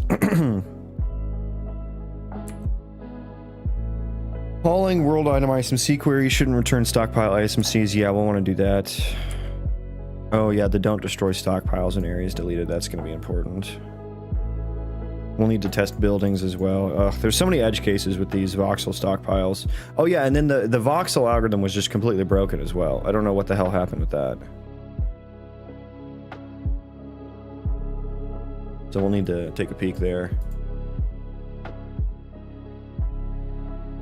Is any developer who's showing off their game as it is in development? Do you ever fear that someone will steal your idea and beat you to the punch? No. Wouldn't be worried even if they did. The idea is the easiest part.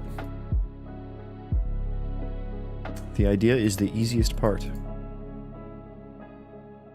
And anyone who has enough money to get it done before me is someone who is not able to take the risks that I can take, so they wouldn't even come out with the same game at the end.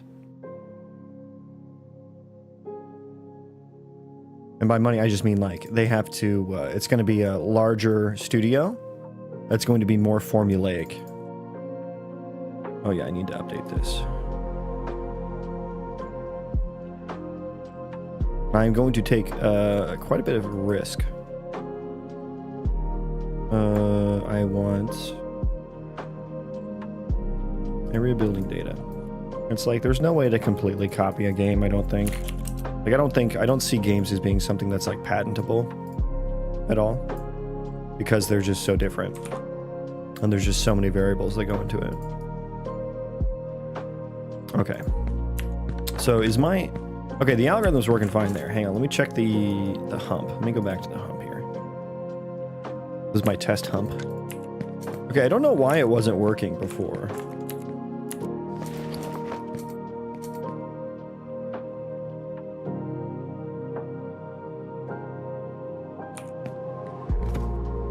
That's 4.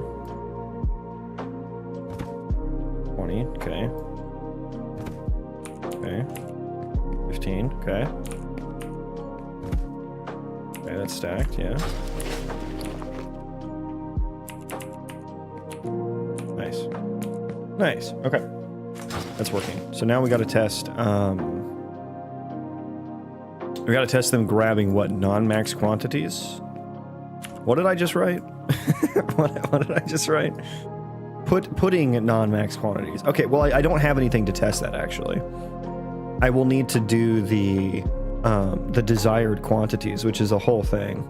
Should I do that? I kind of want to kick that can down the road, because it's, like, not super important at the moment, you know? But it is...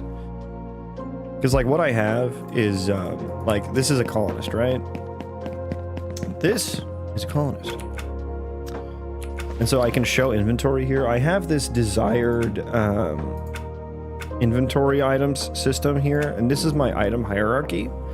And so I can say, like, hey, I want you to keep 1 pickaxe on you. You know, it's kind of hard to see on YouTube Shorts. Sorry about that. But there's also, like, food down here. And so, like, yeah, my face might be covering it up. Hang on. Let me try to get it taller. Hang on, I can show it better on the area, actually. So same with the area. Here's the storage settings. So you can say this one's just a checkbox, which I think it might need to be the integers as well. But like you can say, hey, I want you to keep some food on you. It's basically, well, right, like you might want them to keep some health potions on them. You might want them to keep like a wood cutting axe or a pickaxe on them. And you can specify that with these, you know. And so that's going to be like whenever you have a number in there, and I suppose I can probably show this with the container as well.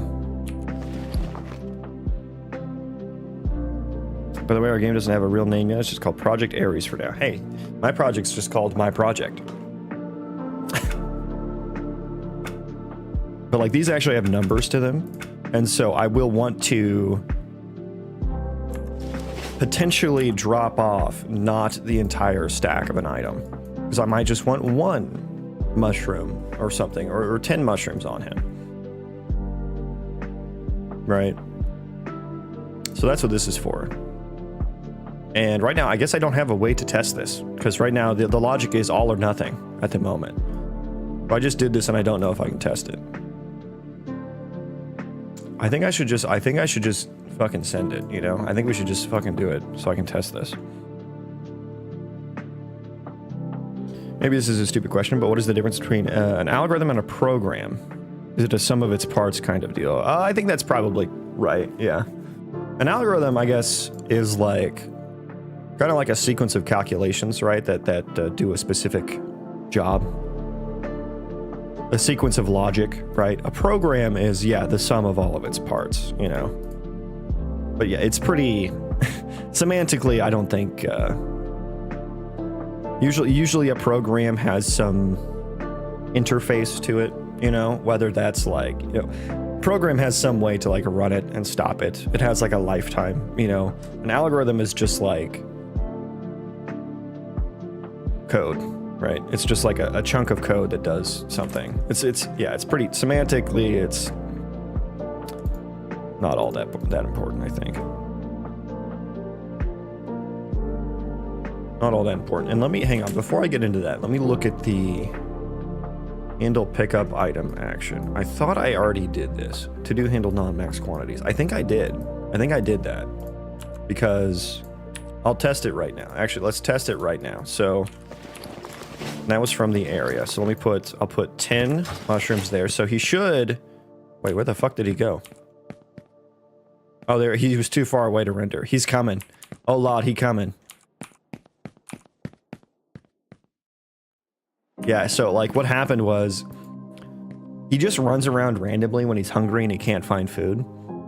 But the first place he tries to look for food for is in Colony. First of all, in his inventory. He'll just eat what he has in his inventory first. But then the second place is Colony storage, and I just put that in storage, so he's coming all the way back to grab it. And so I'm hoping he only takes one. Yeah, he took one. And I'm realizing that the interaction didn't update, the text didn't update. But yeah, so that does work. We do handle grabbing non-max quantities from that. Let me take those and put them in here as well. Put 10 in there, sure. An algorithm is a well-defined step-by-step process to solve a problem, at least in programming. Okay, did he only take one? Yeah, he only took one out of there. So it works for both containers and areas. The building system is algorithm. Well, just the voxel algorithm, like just the thing that like spawns the voxels, I do think is a... Like that, the thing that determines where the voxels should spawn and how they spawn is an algorithm. But like the building system is like this whole thing, you know.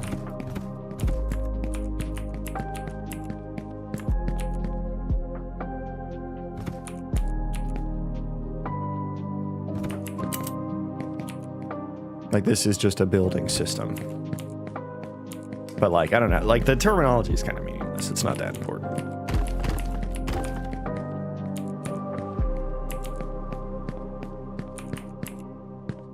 So yeah, I think that works. I think we're good for picking up non-max quantities. That already works. We can delete that to do. Delete that to do. This is awesome. Thank you. Wait till you see the procedural world. You think that's awesome?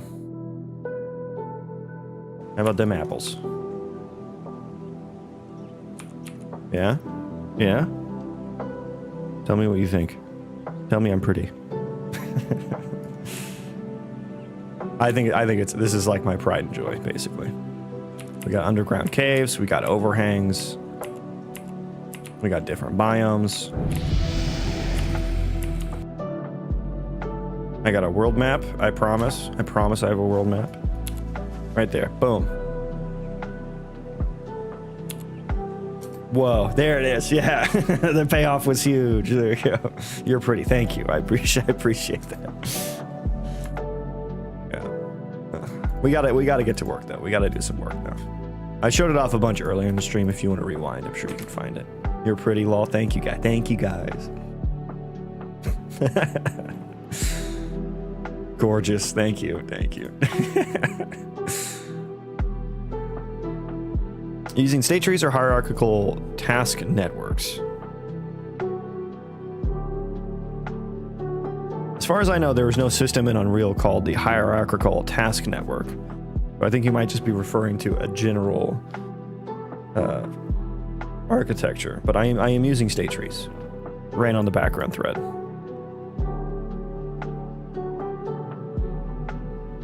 Okay, so to test this, should I commit this? Should I commit? I think I can commit this. Yeah, let's just do a checkpoint here. Let's say like implement put in storage to handle non-entire item stack quantities or areas. It's not put in storage, right? It's put in area. What did I call that function? Put item in area. There we go.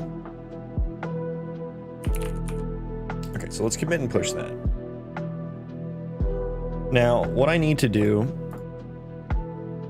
is I need to resolve the item hierarchy desired items settings when I query the voxel storages and the containers. So let me look at area data, area building data. Yeah, that'll work. Allowed storage settings is a tmap of gameplay tag to float. And what do I do for containers? Because containers should have one as well. Theirs is just stored on them. Got it. And that is a gameplay tag to float. So it's the same structure, which is good. That's good. Let me pull up some. I'm just going to close out. We're going to reset our workspace here. Close these out. I think I want building utils. We'll hang on to area building data. I think I want building utils.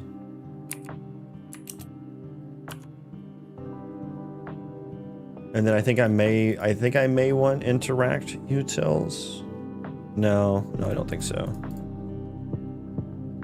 Let's look at building utils. Yeah, get valid storage spots is the entry point for the voxel algorithm to get to the actual locations that a given query should store something at. Item to store. Now I think I need to pass in the quantity as a separate parameter here, because I don't think I can rely on the, because you might not want to put the entire stack of the item in there, so I can't rely on the quantity that exists on the item. Item type spots. Yeah, so I think I need to, I'm not even considering that whether or not this item is allowed in the area. So I think I just need like a generic function for checking the desired, or like the allowed storage settings, and reconciling that with what is stored in the thing. And so where should I put that? Building utils? I mean, the rest of it is in building utils, so I think that works, but I think storage utils should maybe be its own class. But we'll start here. So let's make it blueprints, callable. I don't know if it'll be pure. Building utils, static. And so I'm going to need to get if it's allowed. Is that all I need? Just whether or not it's allowed in the storage? Bool is allowed item. Is item allowed in storage? Is item allowed in storage? I mean, I'm calling it allowed storage settings, right? Yeah. Well, there is desired inventory items, and then there are allowed storage settings.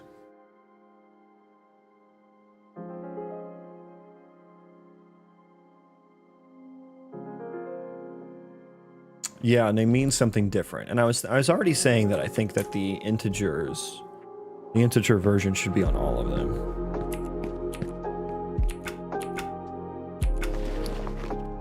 And where do I store that for the colonists? Is it an inventory entity data? Inventory entity data. We'll pin that as well. Desired inventory items. Again, so we have 3 different maps, 3 different places that can have desired or allowed storage settings. And I think I should probably consider just changing that interface to be an amount rather than allowed. Because, like, what if you want to, I mean, or maybe I should just have, like, a toggle, like an advanced toggle. Because, like, this is a lot simpler. This interface is a lot simpler than something like this. I'm correct then, HTC uses a flow to decide which is a higher priority. For example, if they need to build something but are hungry, they'll prioritize eating, but only if the desire is greater. Those functionally works pretty much like state trees. Yeah, I mean, state trees do have that value allowed.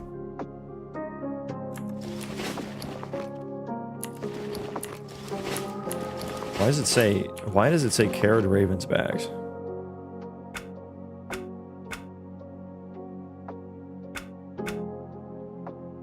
Yeah, this interface is complicated. It's complicated. It is an advanced thing.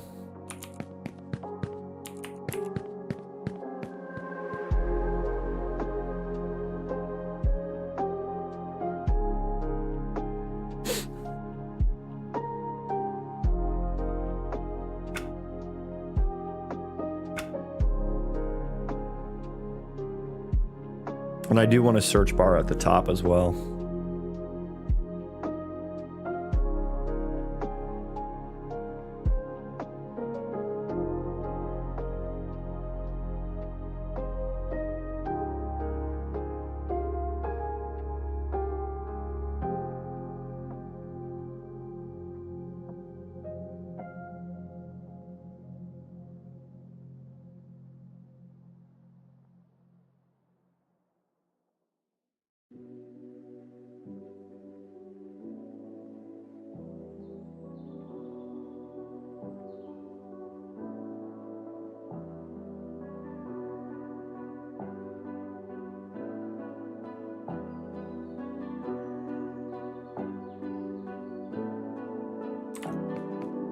I think let's just act like we're gonna have the floating point values for everything.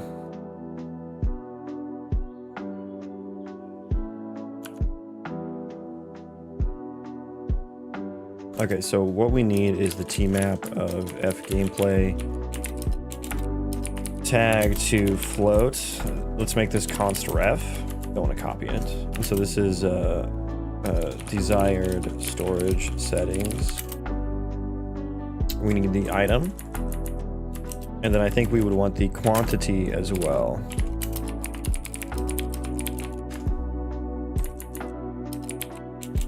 Item, and I could check, like, I guess I'll also need a function that returns whether or not the storage already has things in it that are invalid for when the player changes settings. And then things need to be hauled elsewhere. But I think that's going to be like a different flow. Okay, so first of all, let's get item tag. Get item tag. If desired storage settings contains item tag, Wait, I have a get haulable items in inventory. That's an item hierarchy utils. Is this what I need to do instead? Why do you want them to hold a certain number of items? Well, if you think about running a colony, how would you get them to hang on to something and use it? Right? You may want them to have some health potions on them. But maybe you want them to just haul health potions. How would you distinguish between the two scenarios? Wanting them to haul health potions versus keep them on them and use them.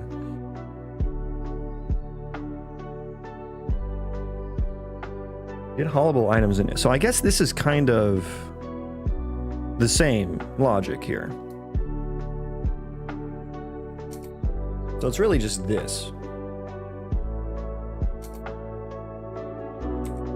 Does desired... I forget what this map actually looks like. Let's make this constref too.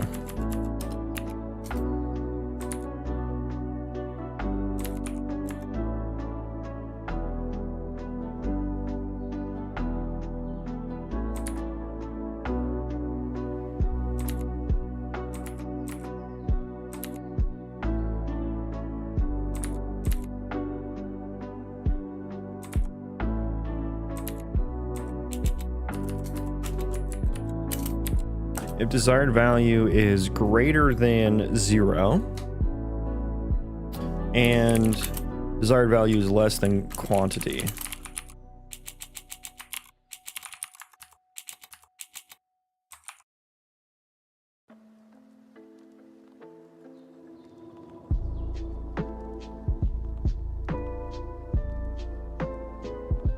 Yeah, and then let's just use that, and then I think I probably put that in. I think I put this in item hierarchy utils actually.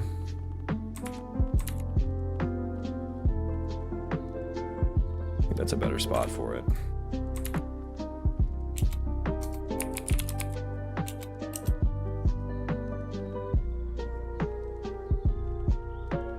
So then this just becomes.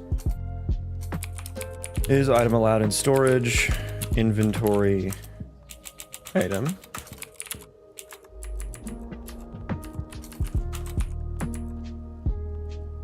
Quantity.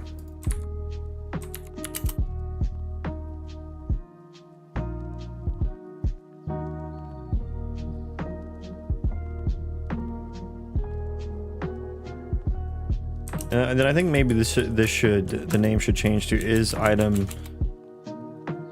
allowed in settings? I don't know, storage, I think storage is fine actually. But then what quantity would go in here?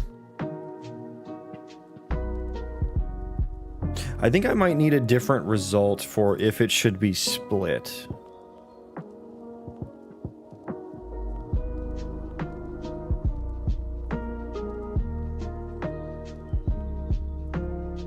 So I add haulable items. So for now, let's just make this the full quantity.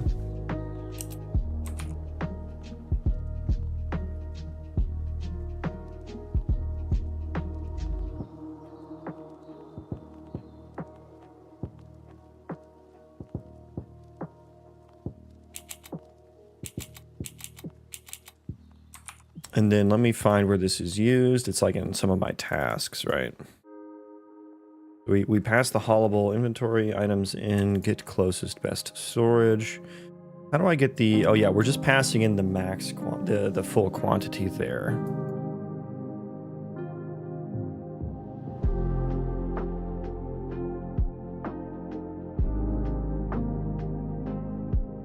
And as for the...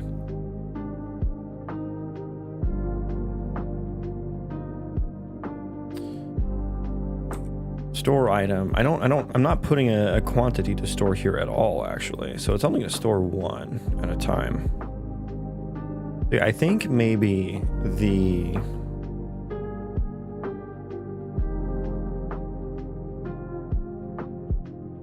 so we do get haulable items and we pass that. These are haulable items, and then I pass that into get closest best storage. I think this, I have an out item and an out location. I think I need a fucking out quantity here as well. I think I need an out quantity.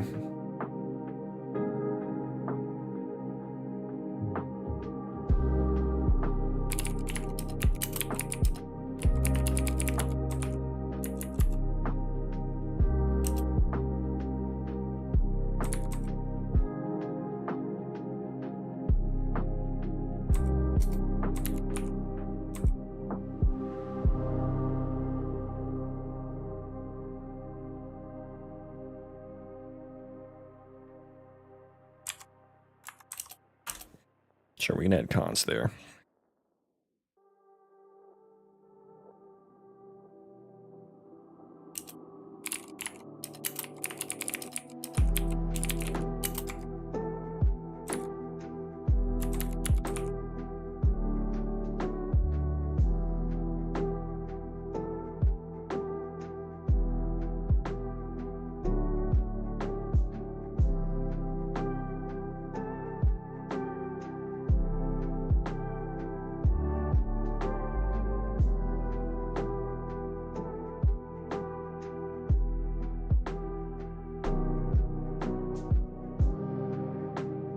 And then here, on this interact action, I would need to set it. Store item action. Set haul inventory action. Wait, I'm grabbing the haulable items in best closest storage. Or I'm doing it twice, actually. Okay.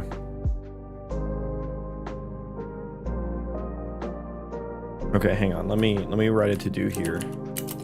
To-do, I think I'm doing this twice, once here and once in set haul inventory task. Is that what it was called? Set haul inventory action. I need to look into that here in a second. But let's just make it work first. So set haul inventory action, item to store, int32, quantity to store.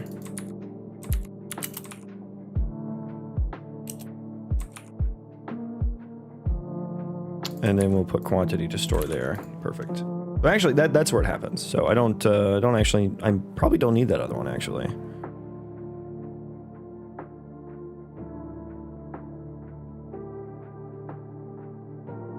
Yeah, so I think I just need to set the, I think I just need to do that.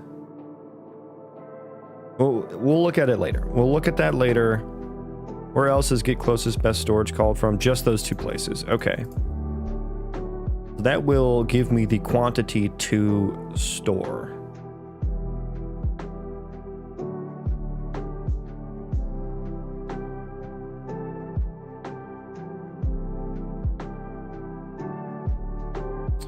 And that means that function. I'm not actually setting that anywhere, so I need to set that. So I need to have a function for like get desired quantity or something. I think.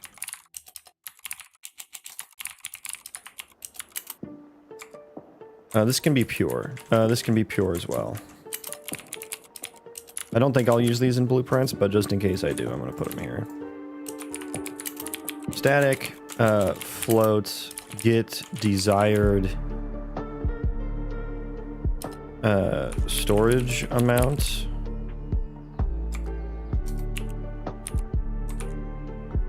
We'll return a float.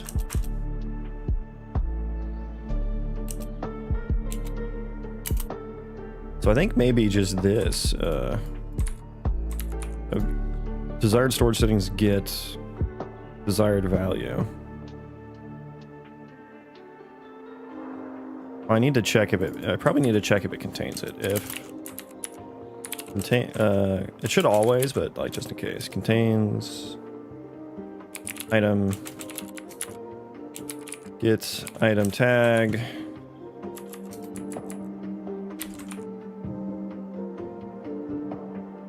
I mean, let's actually put this in here. Otherwise, return 0. And we'll just return that directly.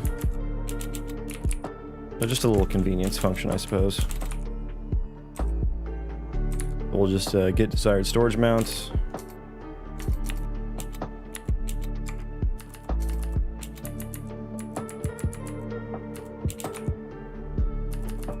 Okay, so get desired storage amount. We will need to do that where again? In the get best storage blah blah blah. Where did I just do that at? Get closest best storage. That's in colony utils, is it? Out quantity.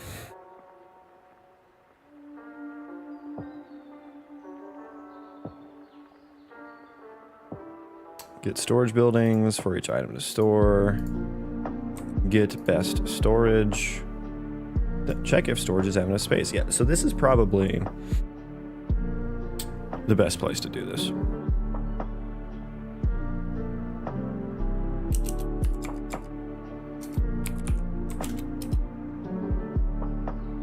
Get desired storage amount. I mean, I guess I'm going to...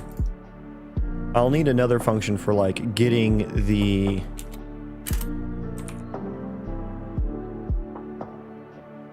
like, how much of an item, of an item's quantity should be put into it. So this is just like getting the settings value. Okay, another function. Blueprint pure. Category, building utils, yes. Static, float. Or I guess this will be in 32. Get storable item quantity. Desired storage settings item. Yeah.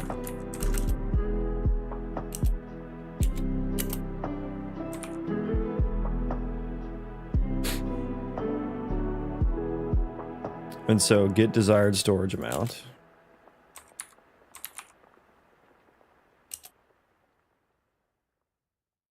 And I guess that means I need to know how, like, what's actually existing in there.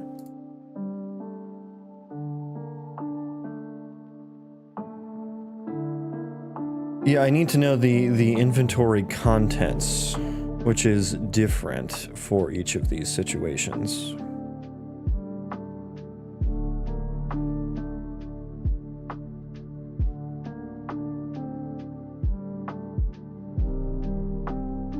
Is one will be an inventory component. The other will be a map of F vector to item. So I think this needs like a contained items. I think I need a const t array. U my item, items, stored items.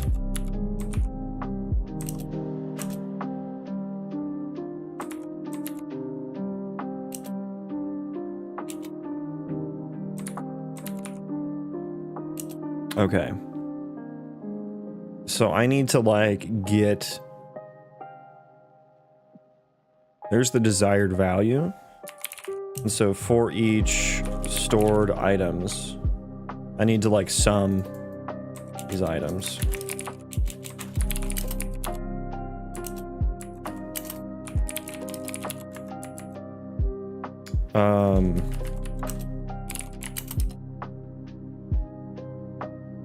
Yeah, running total.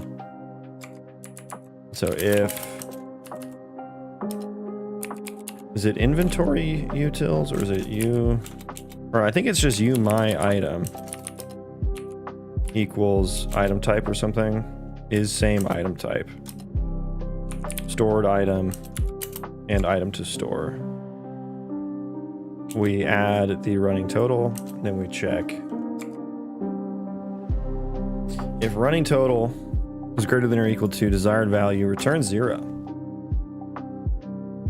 Otherwise, we will have the running total by the end of that for this item type.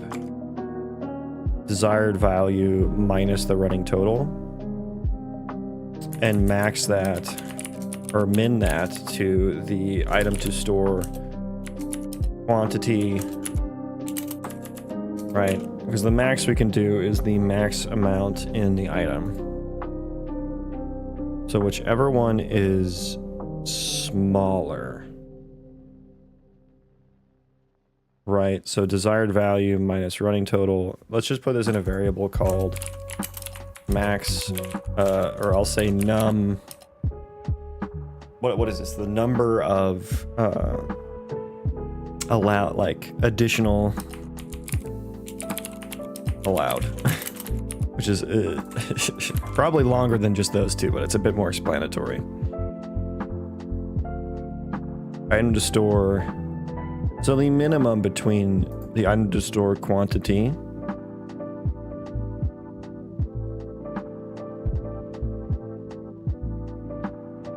or I think also if I just go here and say if running total greater than or equal to item to store quantity, just return the item to store quantity, and then otherwise we return that at the end. And then I think that's a bit more straightforward, and it's a slight optimization as well. Very slight optimization. No additional allowed. So I like that. Get storable item quantity. That feels nice and usable. Nice and usable.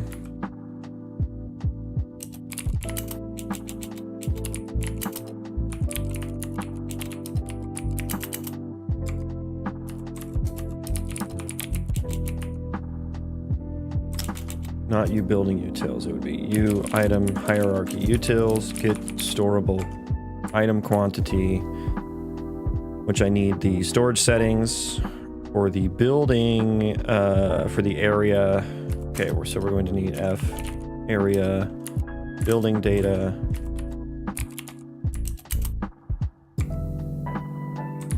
It'll be area data, allowed storage settings. And then I need to get these stored items as well. Area data dot stored items dot value array. I guess I need to like make that outside of this, yeah.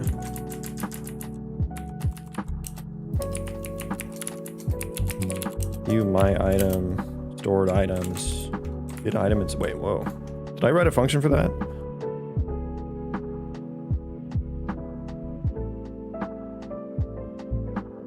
Get items in storage building. Okay, I did fucking write an item for that. Wow, okay. Wow. Yeah, I should probably maybe you building get items in storage, and then maybe I need like a get allowed storage. Ooh, because I can't, I don't actually have a way to pass that in because it's just stored on the blueprint here.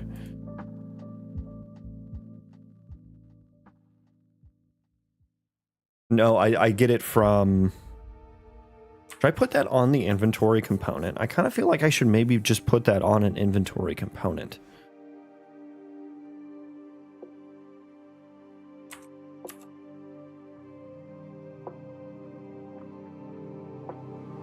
Yeah, I kind of feel like I should just put that on an inventory component because I don't have access to it in C++.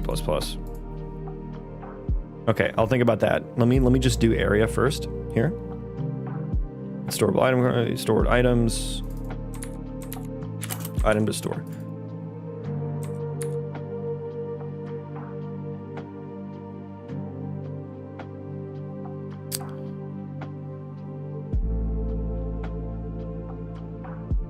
And so I guess I just check here. Less than or equal to 0. Yeah, we skip.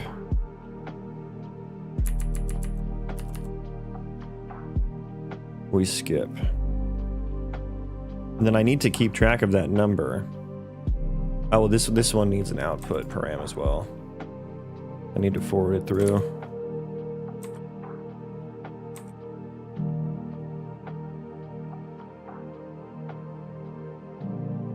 The out location and the out quantity.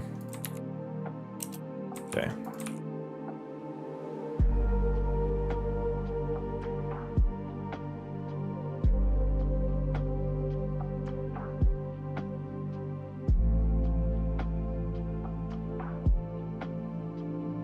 Do I put it in out quantity?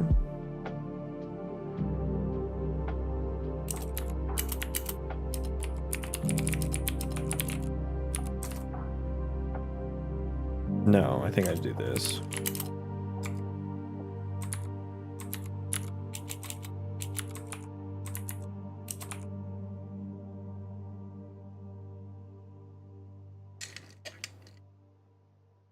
Okay.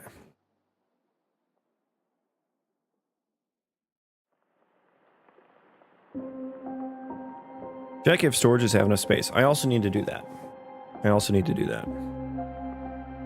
So it's like if we get here, this is where we set it. Out quantity equals storable quantity. Yeah. Yeah. So yeah, I want to function like this one, but it's going to be like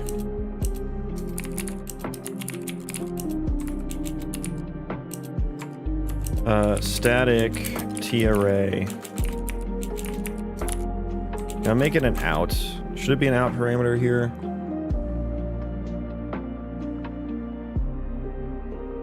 I think it would always need to be newly created. So I think I can just return a t-array. View my item. Pointer. Get items. Or no. T-map. Yeah, like I should return by ref here. Yeah. F gameplay tag. Float, and this is get allowed or get desired items for storage.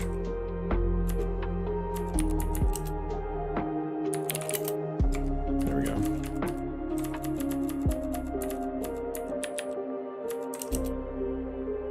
And so I will do the same, copy this logic over.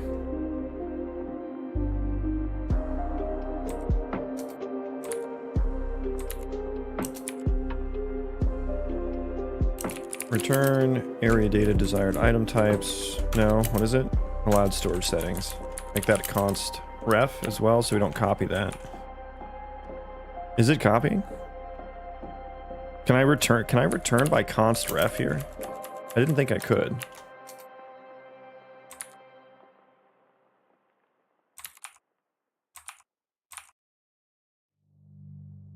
Crafted terrains, welcome in. I'm well, thank you. Okay, I can't, so that doesn't copy. Yeah. So we return that there. Then otherwise, I think I'm just going to get the inventory component similar to how I do it here. Similar to how I do it here, except we're not going to get the contents array. Otherwise, return... I guess I can't return empty, right? It. Because that's going to be...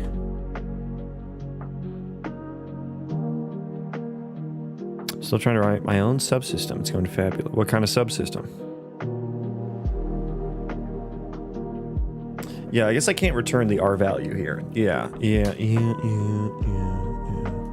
Maybe it does need to be an output. I think it does need to be an output.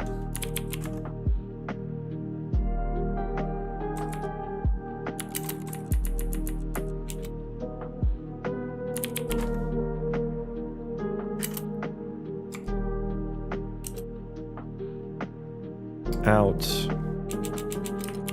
Loud item settings.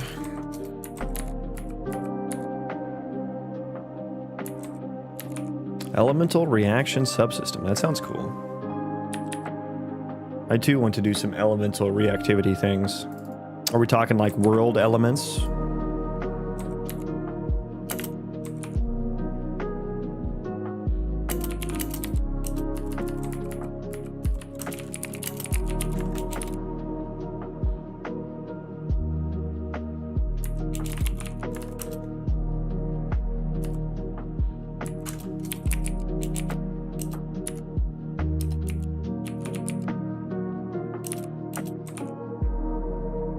Okay, so yeah, I'm thinking about putting it on the inventory component and then just like don't display it for the player.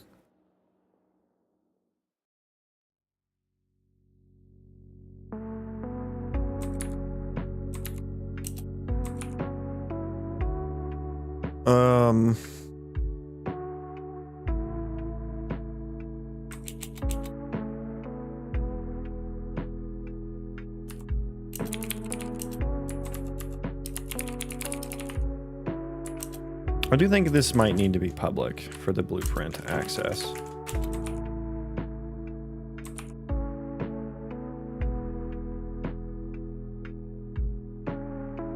Are 10 types of elements, most of which are worldly elements, e.g. fire, water, ice, etc. Yeah, I want to do something very similar as well.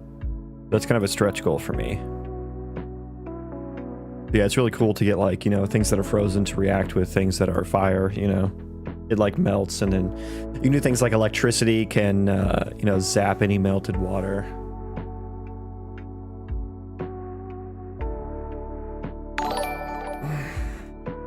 Norexus, thank you for the follow. Welcome. Welcome, welcome. So inventory components, then I'll do out allowed item settings equals inventory components. Allowed storage settings. You watch anime? Not really, no.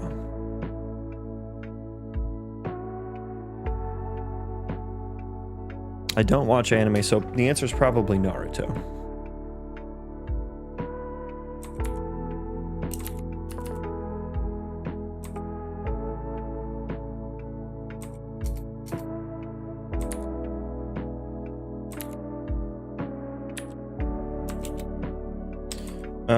No, that's not what I wanted.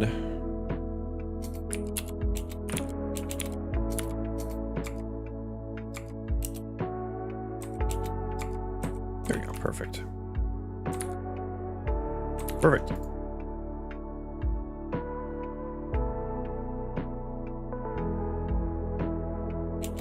So now I check that here instead. And then I can do the same thing here. Nice.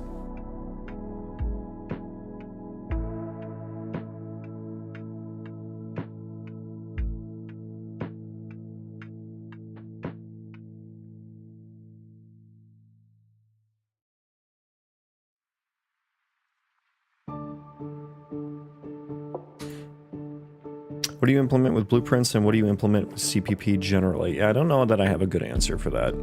I still just kind of, I just do most things in C++. I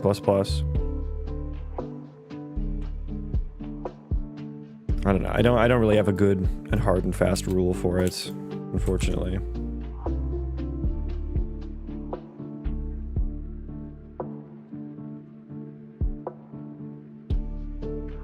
I mean, the saying is, like, you build your, like, core pieces of functionality in C++ and then you, like, connect them together in blueprints, or, like, you know, the designery things you put in blueprints or something, or the implementations of the C code you put in blueprints. That's what I've heard, like, most people say, but I don't know that answers your question. Where the hell was I? I was in here. No, I was in here. Get items in storage. There's a bomb. Are we good now? Are we good? Stored items. So now I just need to refactor everything to all the container stuff to use that new one. Let's go ahead and rebuild. First of all, see if this compiles.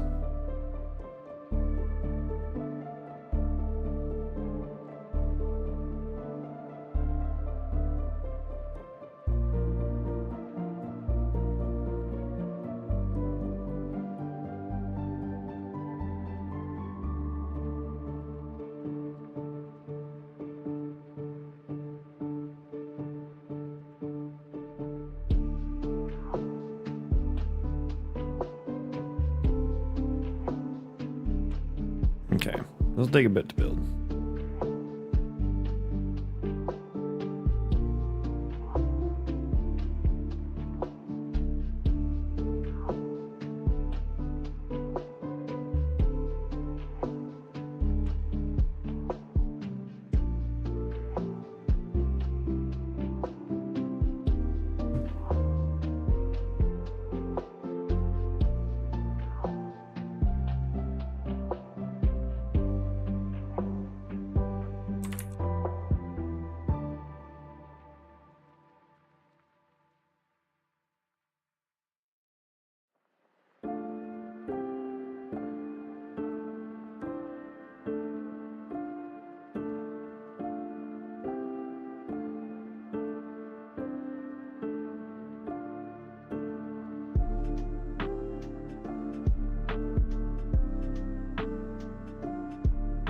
What's an example of one thing you did in blueprints? Maybe you could tell me why you chose to do that specific thing in blueprints. I mean, I think the answer to all of that for me is just like it's just a very specific to how I have things set up.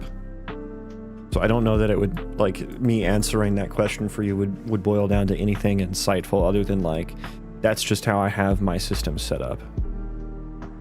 I haven't been able to find a good way to think of it, or if I should even worry about the blueprints. I mean, I would just say do what's easiest for you. Like, I do most UI stuff in blueprints because I think that's easier. Like, I think binding inputs and stuff easier in blueprints. I don't know. Like, I use gameplay ability systems, so a lot of those assets, like for the abilities and stuff, there's not like much logic in them. Right? These are just like little small pieces. I don't know. Like, I think you just kind of figure it out as you go.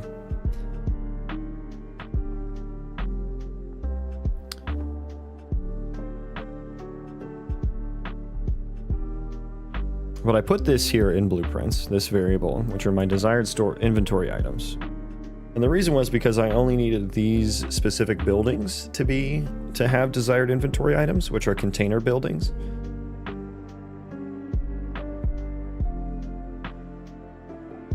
And I just moved that to C++. And I think whenever I initially thought about this, is like, I don't need every inventory to have desired settings because players won't have desired inventory settings, right? It's like every other inventory type will. Like, your colony containers will, that has an inventory component on it. Entities will, they have a component on it. So I'm like, okay, well, everything, I think, except for one case, we'll need them then. You know, I think we should just put it on there.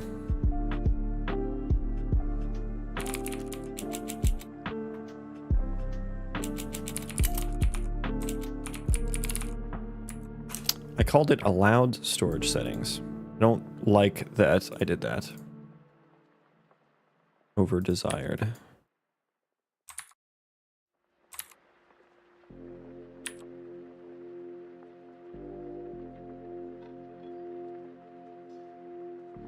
Find all references. Okay, so now I can just delete that. That was actually a lot easier than I thought it would be. But does this just work now? So, join my colony, show me your inventory. So you have nothing desired. So let's just make sure that that works, I suppose. And then you just have allowed, which I think just sets everything to 1. So I'm curious. I don't think he can pick up world items for food, which is an interesting... do task. Let's just like go pick that up. Where are you going? Oh, because it's not allowed. Is that why? I'm here.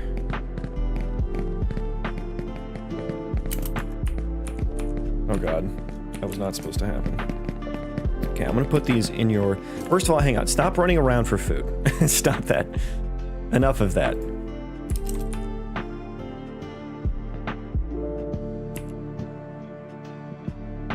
Enough. Okay. I'm going to put that down. And so if I say haul, okay, he will pick that up. And that should only have 1 allowed there. He did put all of them there. And none are allowed to be in his inventory. And so what if I said 1 weapon was allowed to be in his inventory and I put that there? And I say, hey, all. Oh, he still puts that there.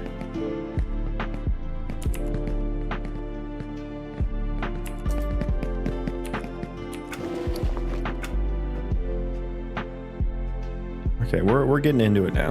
We're getting into it now, aren't we?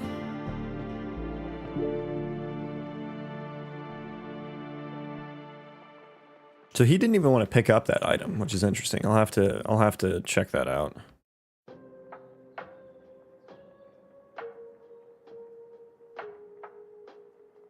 Storable yeah, why did that? Let's try that one again.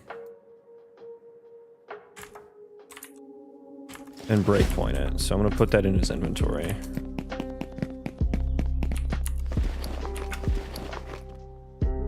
Okay.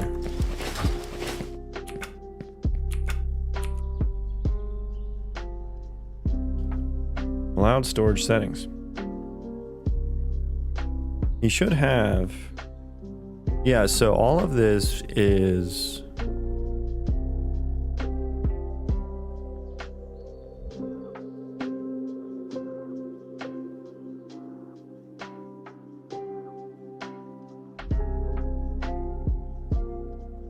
Oh, it's not, it's just considering... Okay, I need to check the get haulable items. That's the function I need to update as well. Yeah, I didn't do this. Or, okay, well I kind of did. Is item allowed in storage?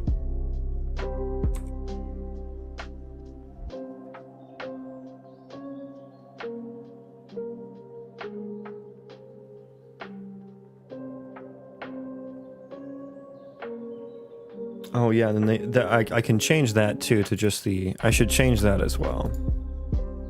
I mean, that should still work though. So let's... Haulable inventory items. It did return the mace. The desired inventory items. The mace of mediocrity is in there. Is item allowed in storage?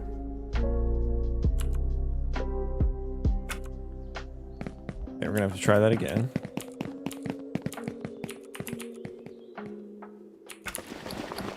Like this. Call it. It is 1. Oh, I have the condition backwards, don't I? If it's allowed in storage. Wait, wait. I'm adding it in both conditions. Hang on. What did I do here?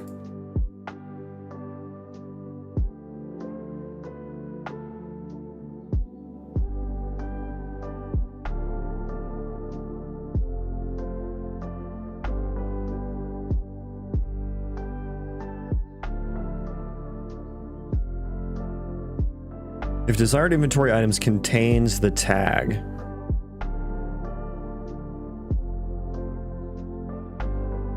Oh, so if it doesn't contain the tag, I'm treating that as allowed. Okay, so I need to, first of all, if it's not allowed in storage, we just do that, and that's the only condition. And then in here, so I actually need to change this. Stop. Okay.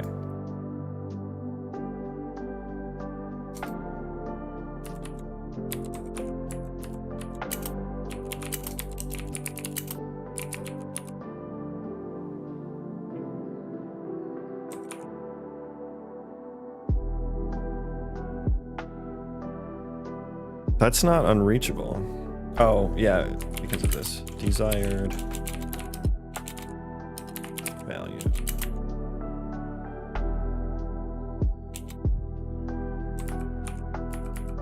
Okay, so that was the additional. Okay, so run live coding there.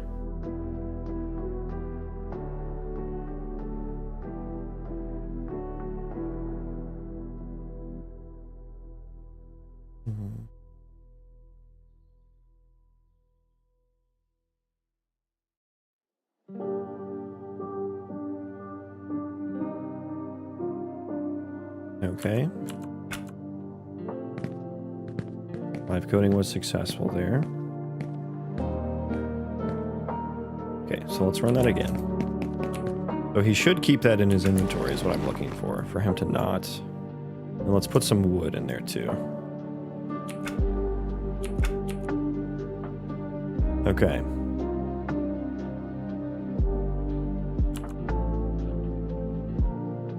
Allowable inventory items is the wood. Okay, it did the opposite of what I wanted it to do. Why is that?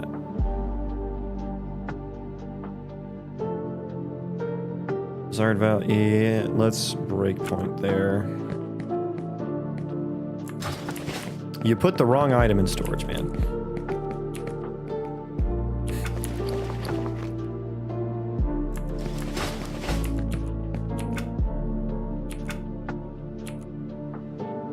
where someone would walk up to me and give me the fabrications to build a house. 500 wood.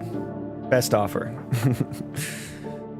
Trade deal. I give you 500 wood. You are now an indentured servant. Welcome in, Jed. How's it going?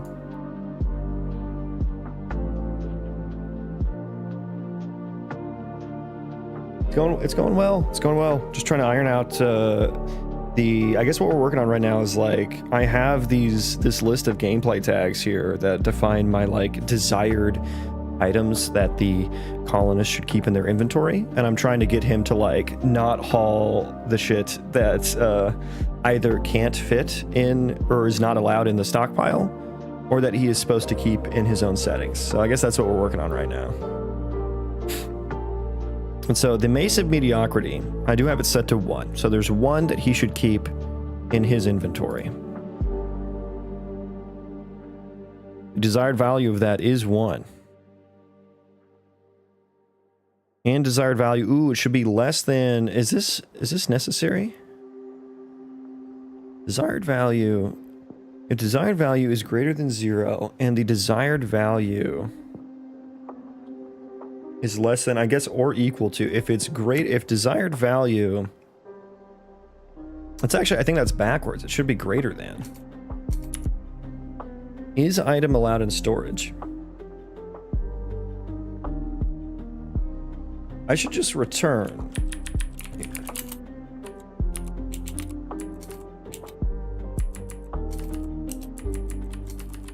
I should just return there. That's a little simpler. So we return true if desired value is greater than 0 and the desired value is greater than quantity. I don't know that I should consider that part here, because there's really 3 values that return from this, not 2. Maybe I should just return an enum, but I'm not sure what I would do with that. A home and trade for a life of slavery, you saw by man. Ha ha ha. Good, good. The colony must grow, and the children yearn for the mines. Yeah, I think, because like, I just want this to return. I think I just want this to return if this should be haulable at all. So rather it desired value, well, this is just for if it's allowed, so I think I just return greater than 0 here. And then here, where I get the actual quantity, is where I'll handle that. So I think that's probably all I need to do there. I actually had it, I think I had it backwards. Let's just run live coding there and see if that fixes it.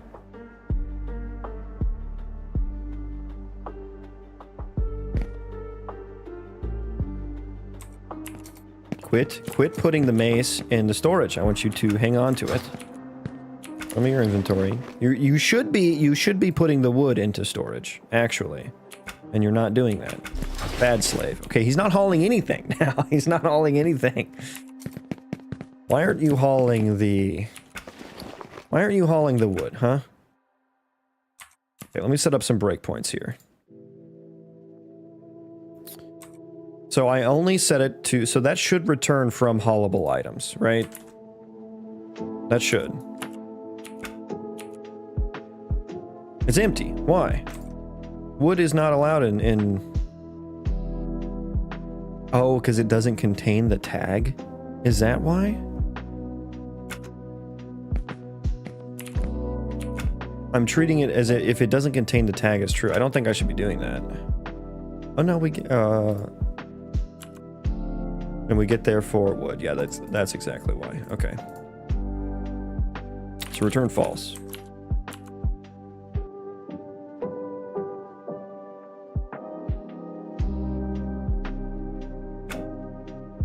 Okay. Now haul. Yes, put the wood there, but not the mace, please. Nice. Nice. Okay, next test. Next test. Split that. Come here. Give me your inventory. Take the wood. Now I'm going to say wood is not allowed in here. No wood. So he shouldn't haul this now. Good, good, yes. Yes. Okay, now let's build a container that the wood is allowed in. And actually, let's put it farther away so I make sure that he's not just picking the closest one. Okay. Lazy, lazy slaves. Okay. So now you... Let's see, we'll put 5 wood. So we should only put 5 of it in there. We'll see if that part works too. Okay, go fill that up with wood. Do task, haul anywhere. Yes, good, good. Only put 5 in there. Only put 5. He put 1. Okay, okay. So only got 1 in there. Okay. Well, oh, I know why. I know why.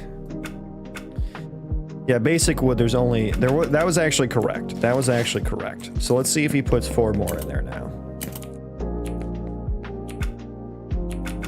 Okay, he is going to do it.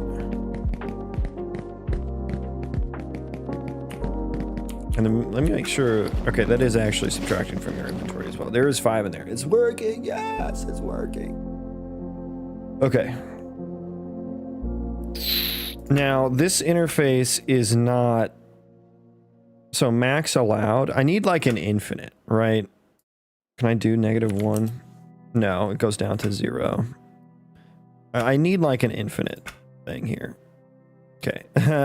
Okay, basic wood, infinite, basically. Make that a really big number. Okay, so he should put the whole stack in there now. And he did. And he did. That was beautiful. I think that's all the conditions we need, right? So let's check another one. So we're gonna put that he should keep 5 wood on him. Wait, why is that now? That's not correct. That was, I think that was inheriting it from the other one. It did not reset properly. And yeah, this interface needs work, because this did not, I know you guys can't see it right now, and I'm sorry, my face is in the way, hang on.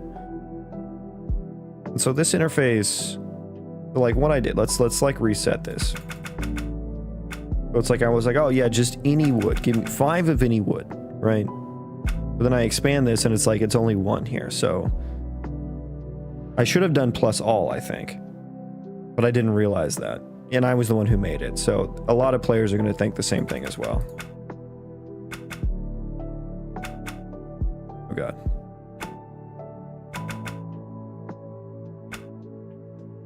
I think maybe the default functionality should be plus all.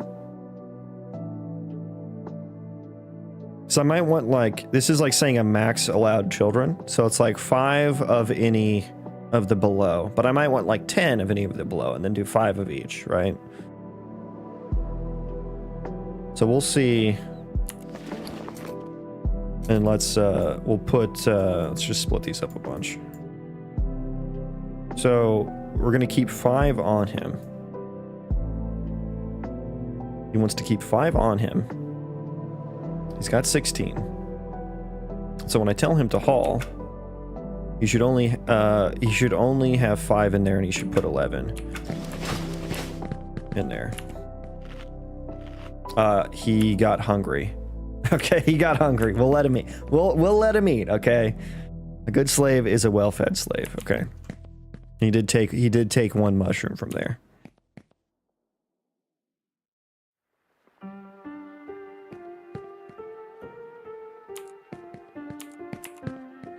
Hurry up. Finish your meal and get back to work.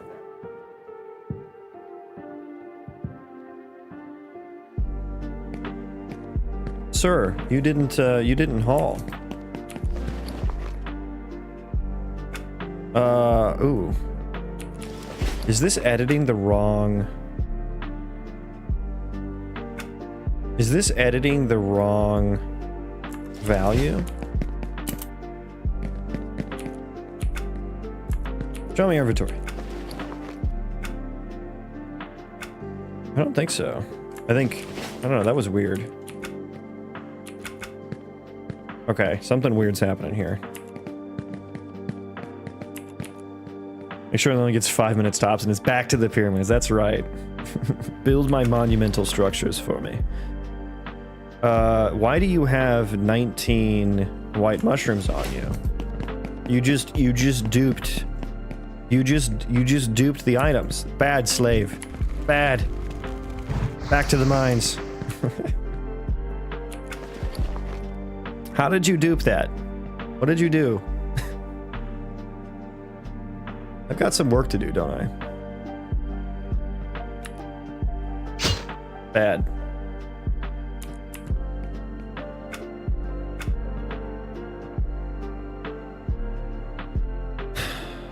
Okay. Okay, so pick up item from area.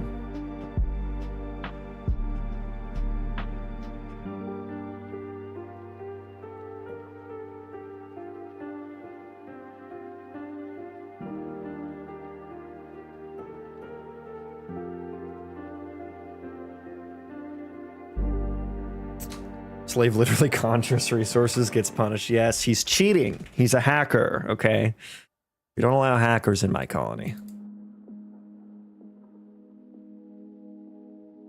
So it would have been this path.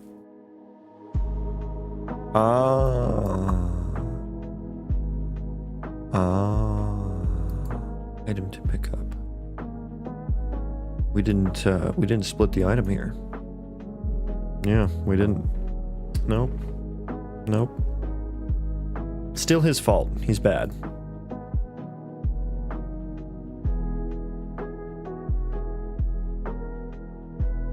I think I should write this functionality in C++.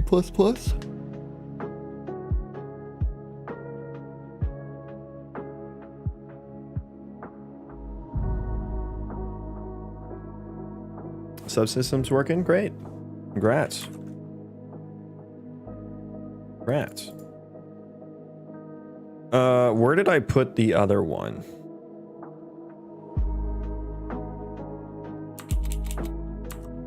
First of all, get rid of the quantity there.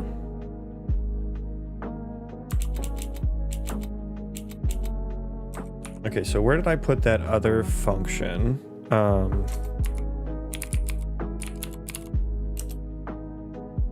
In my generic utils, wonderful.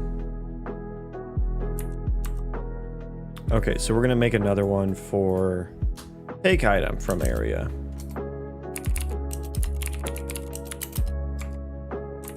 Should not be pure. Static bool put item in area, or no, take item from area. We will want a to inventory. I will want a from storage. And I don't know that I need the... Oh, I need the... This does need to be the from storage slot. Okay.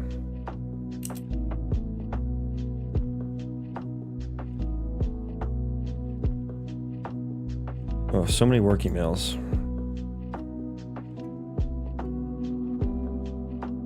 Let's see here.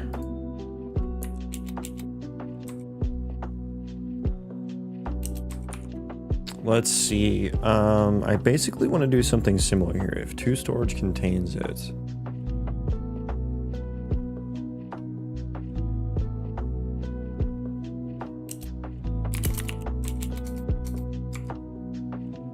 Yeah, just do that.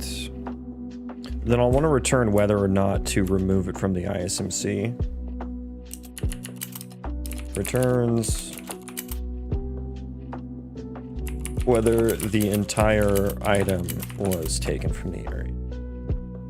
Basically. So I want the condition to be on if quantity is greater than or equal to item to trade quantity, take the entire item, remove it from the storage slots, add to inventory, return true, otherwise take a partial item. Wow, dude, the AI fucking nailed that. That's actually crazy.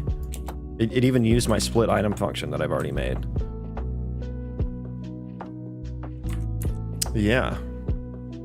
So that handles all of this and all of this. So it's actually a little bit clean. It's like, dude, this is so much cleaner to me, and you'll never convince me otherwise. Let's rebuild there. That should fix that issue.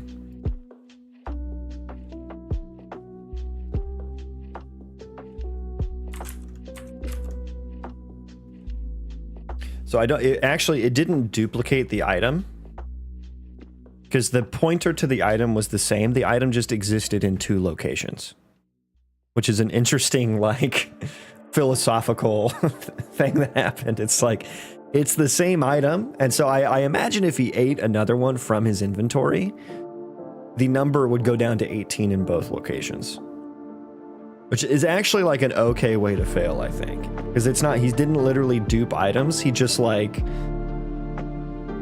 dimensionally copied it, copied the item or something. It's a reference to the item, right?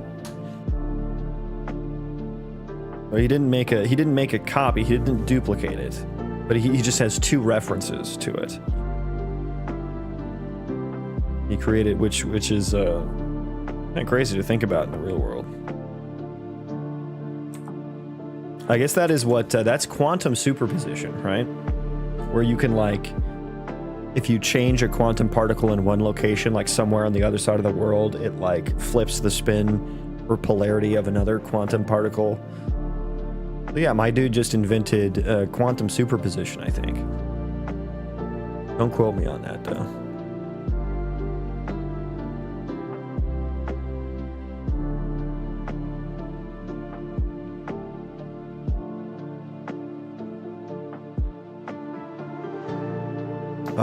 Where?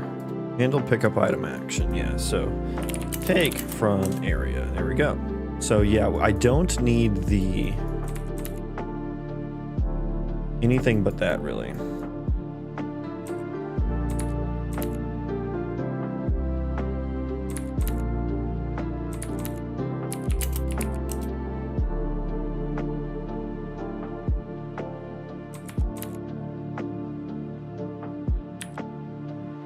Oh, it's so clean.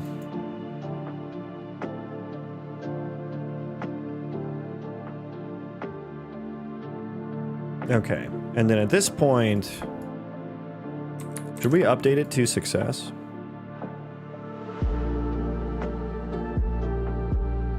I think so. That quantifies the violent punishment. Slaves are dabbling in the devil's quantum. Yeah, that's right. That's devil worship. Okay, let's make sure he doesn't dupe those again. So I need you to get hungry. So we'll make an area. Let's just do a split stack. We'll put 10 there. So he will get hungry eventually. But I guess we need to figure out what happened with the quantities there as well. So, wood. Okay, let's say 125. Oh, I split it. Okay, so he has 125 in there. Wood, basic wood. We're going to set it to 126. So if I put wood in his inventory, you should only move one of those when he hauls. Is that the thing I was testing? I've forgotten what I was testing. Oh, it's allowed in here, so we just put it in there. Okay, yeah, no wood, no resources allowed in there. Okay, try it again. Only put one in there, please. You only put one in there. Yes! Yes! Well, I needed to also test with some of his desired settings. So even if you have like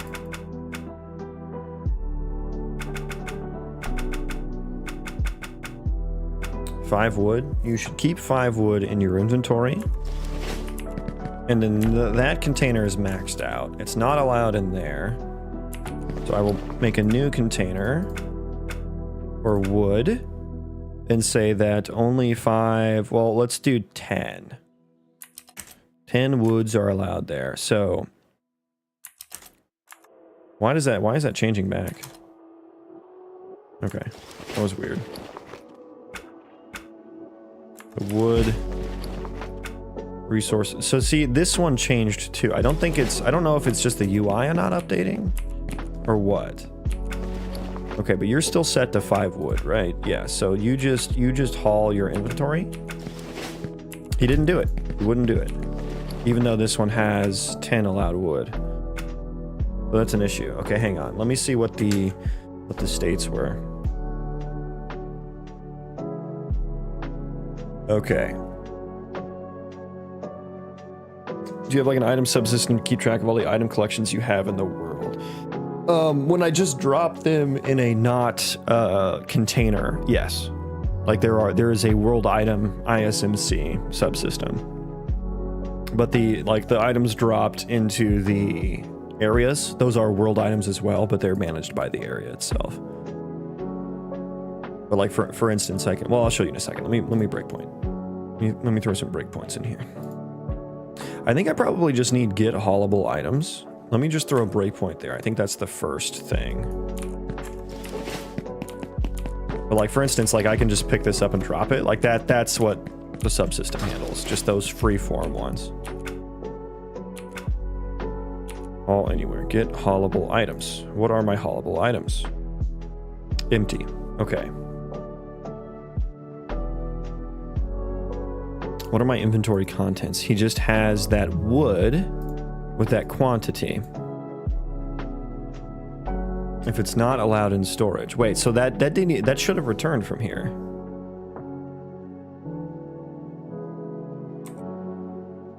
What are my desired? Oh, I'm not checking the quantity.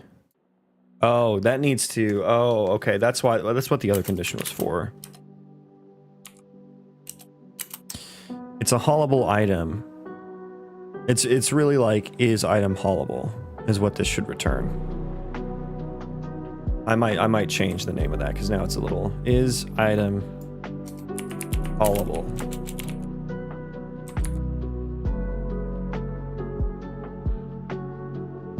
Ryder, come on.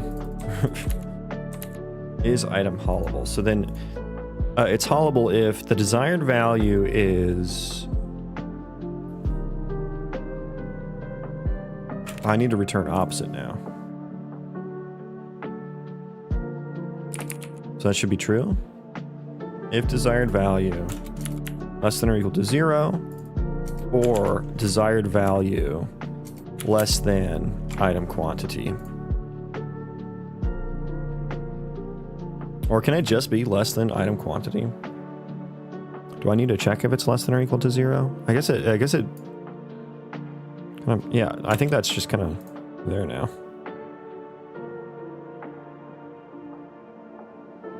And it's haulable if it's not allowed in there. I think that makes more sense now.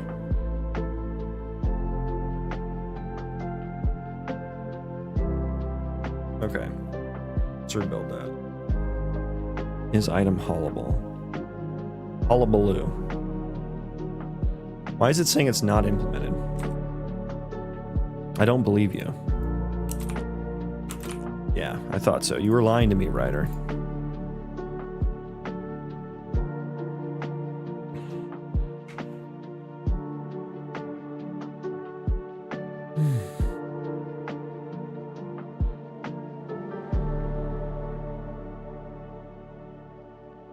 Okay.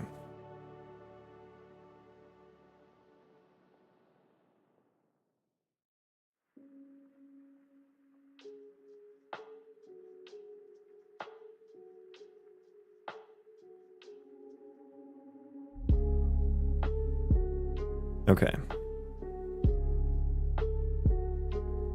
So we did find the case. We still need to test the hunger case as well. Okay, let's set up some things here. Drop that there. Let's have a container as well. So the container will have... Wait, didn't I do like I thought control would do like 10 or something. No, did I not set that up? Okay, we'll do 10 allowed wood in there.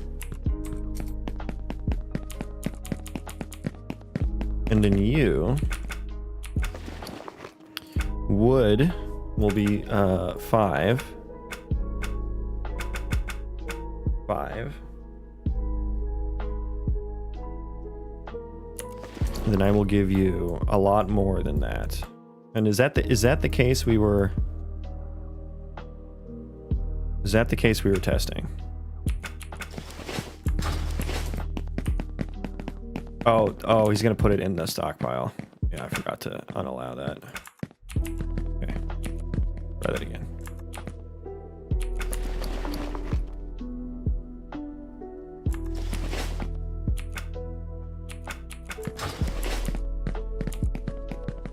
Okay, do you still have? Yes. Okay, you should only have. Wait, I put 10 on here. I don't think the target inventory, I don't think this desired inventory items is being broadcasted properly. I don't think it's working properly. Hang on, inventory. I think I need to unbind a delegate or something because it seems like it's updating the wrong shit.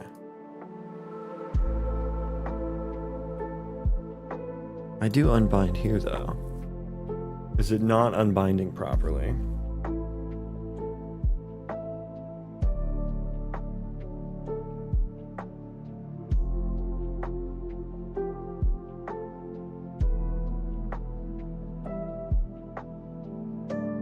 Or no, it's the like, what did I call it? What did I call this? Go away.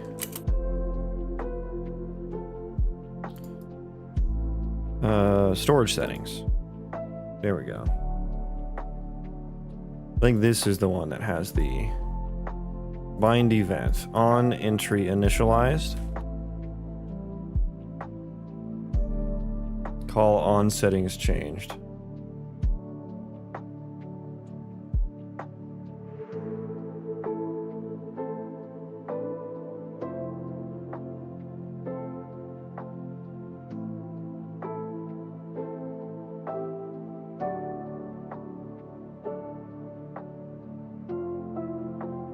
When constructing the area panel,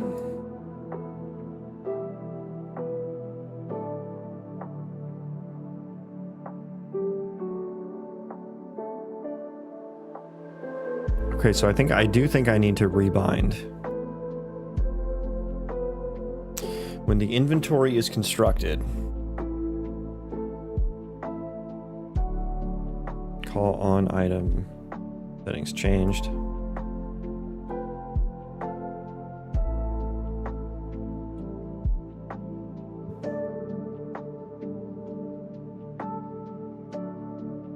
I think I need to unbind the old one.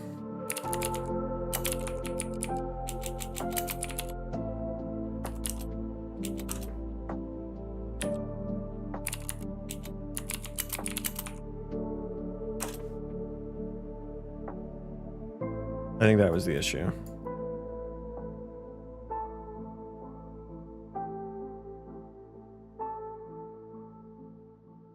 Is that, I guess creating this one worries me as well. I think that's an easy to test thing though. So let me do, I think, does each area have its own area panel?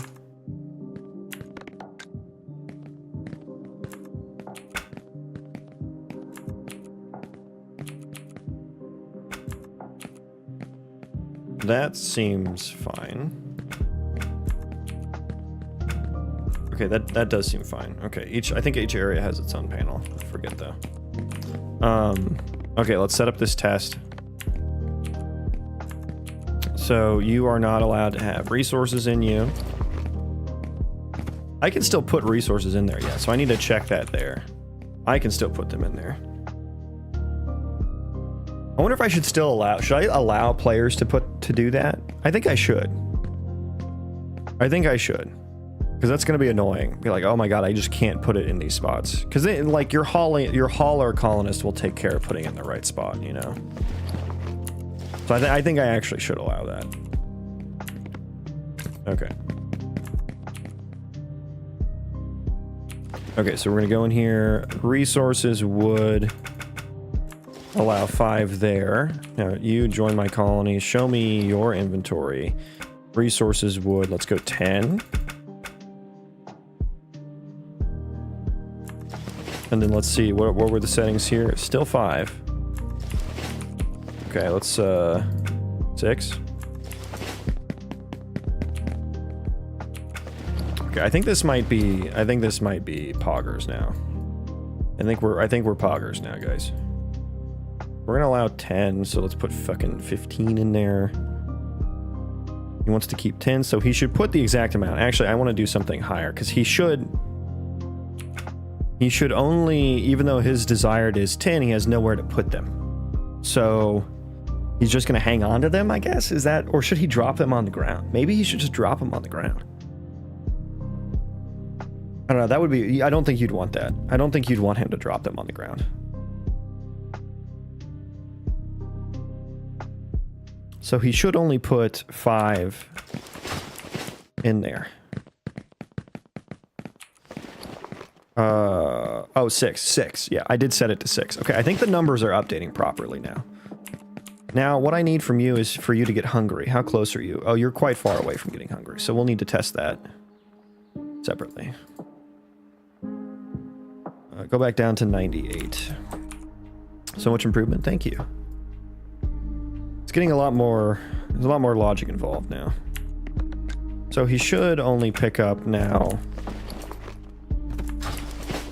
the 1 and not duplicate it. Okay.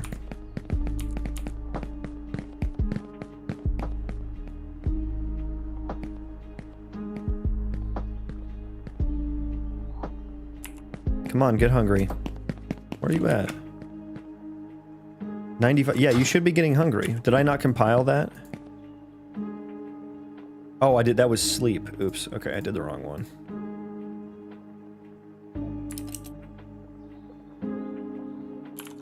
Okay, food, 98. I should probably put those in like game mode or something.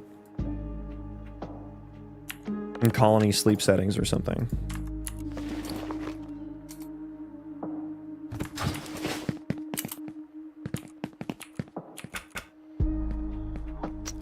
Yeah.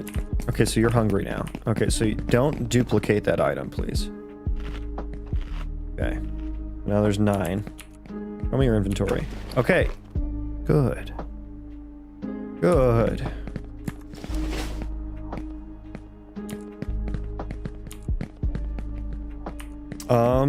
Okay, that's... He's just gonna keep going back and eating them. Okay, we're fucking cooking. Now, if I do this, We're fucking cooking.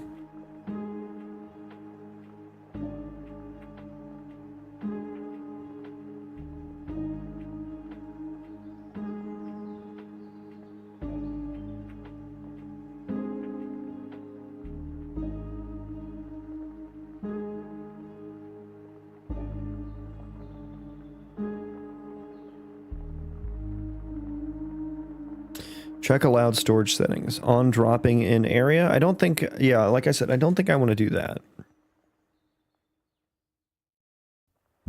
I do want to do click and drag to put in, you know, I want to drag and drop, like if I were to do something like this.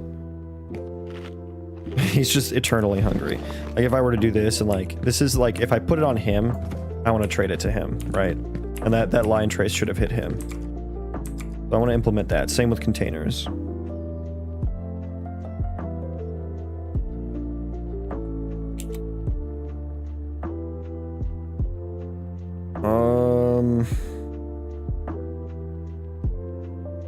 Drag from target container broken. Target container inventory name is wrong. Yeah, I'm aware. I'm aware.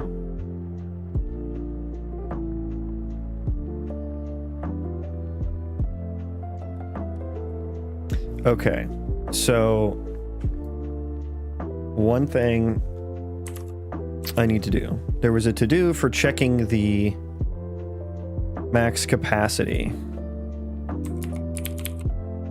Check if the storages have enough space.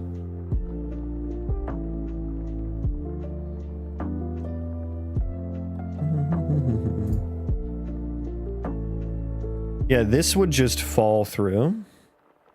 So I think the area already, because there would be no return value if it didn't have enough space. So the area, I think, does work. But I don't know the building type container.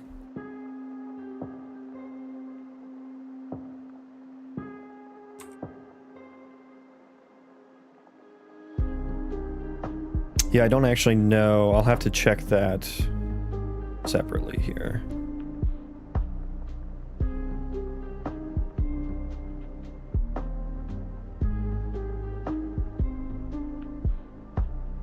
And really what I want to do here is auto inventory component. Yeah. That's really what I want to do. So if we have an inventory component, we can put something in there, you know? So can fit in inventory item to store in quantity. Oh no, I need the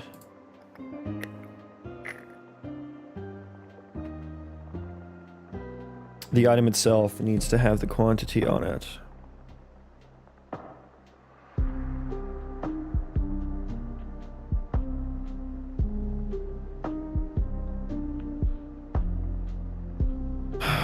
I don't have, I guess I don't have a built-in function for handling the quantity separately.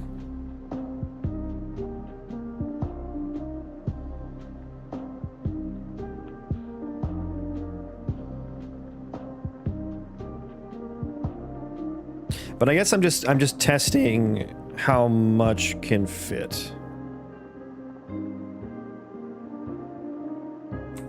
Get stack slots. Now,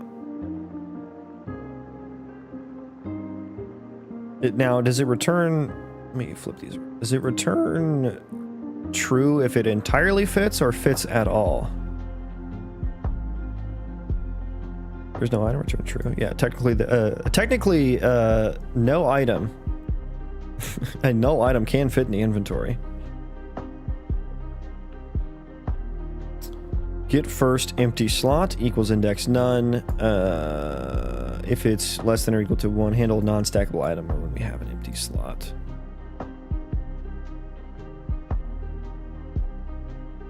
Or when we have an empty slot. I don't know if that... Is that an old comment? I think it's an old comment. I don't know. Yeah, a non-stackable item.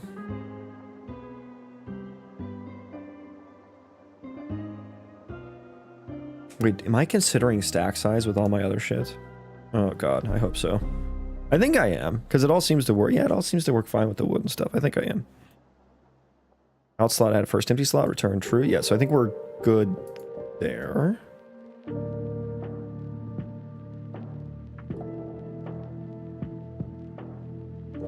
If remaining quantity is greater than 0, we're stacking them. So it returns false if it doesn't entirely fit. Can entirely fit in the inventory. And false if it cannot. What I would like...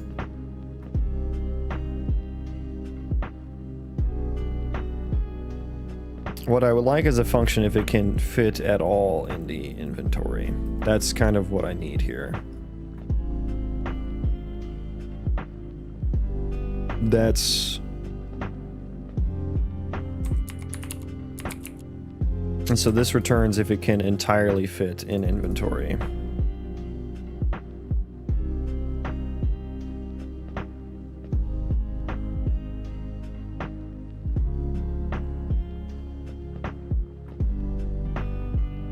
Which I guess is not that useful.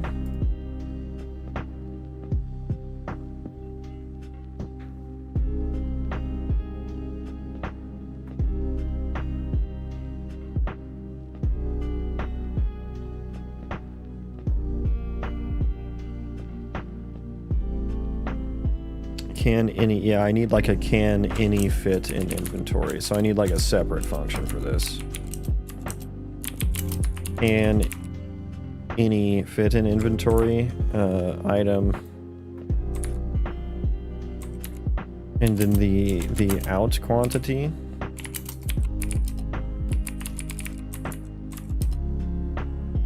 I mean, I guess I just return. I don't know that I return the int32 for the quantity, and this is just like get quantity that can fit in inventory. kind of a wordy function.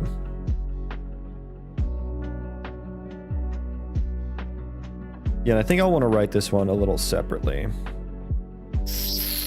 Yeah.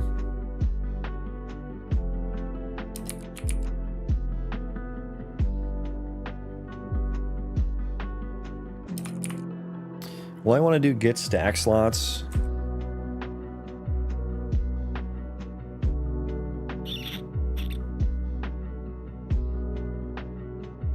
Should I just make this return the quantity that can fit? I think I should just change this to return the quantity that can fit. Where do I use get stack slots at? A couple different places.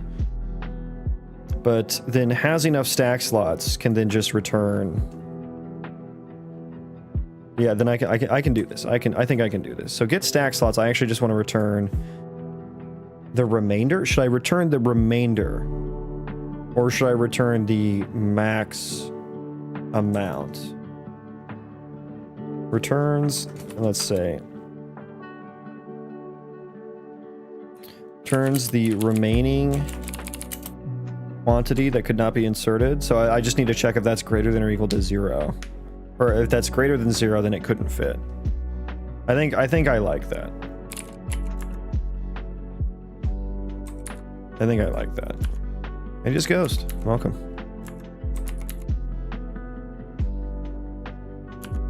I'm in the testing phase. I hate this phase. Uh-oh. Is it not going well?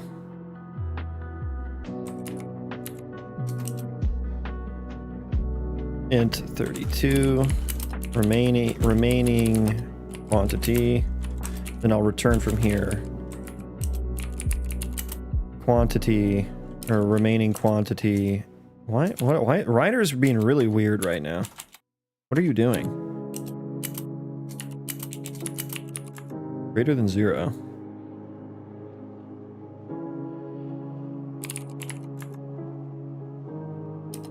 So return 0, return 0, return 1, because this is a stack size of 1, I think, right? Well, we'll just return. I'll say or item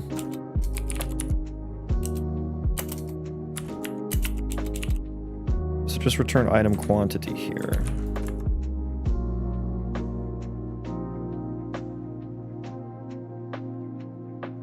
Return true.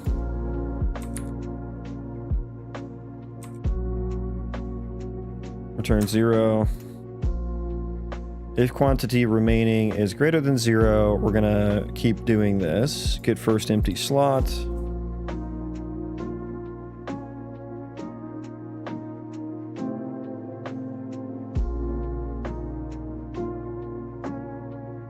Wait, when would this happen?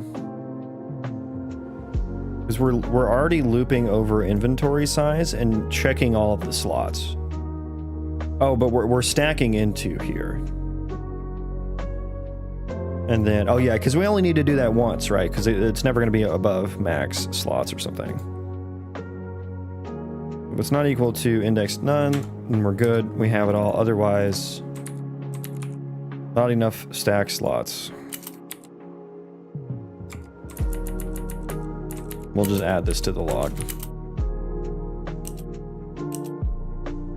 Okay.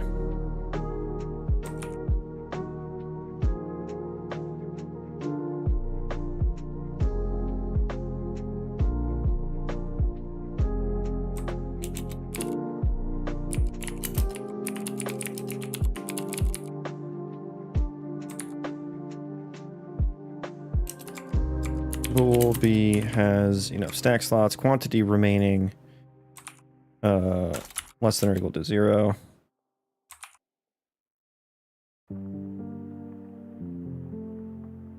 Quantity remaining, that looks good. That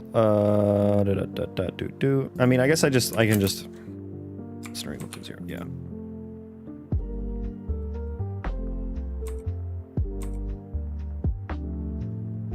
And then let's put a comment on can fit in inventory. Returns whether the item can entirely fit in the inventory.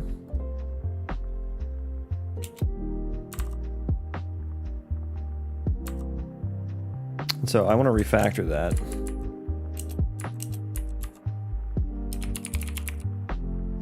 I have one blueprint usage. Where am I using that in? The building area. Let me look at that real quick.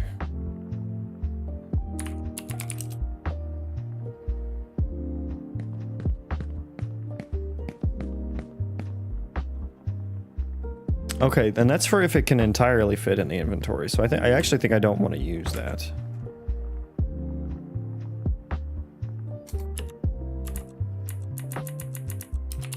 Can entirely fit in inventory. No. We're gonna make another one. Can at all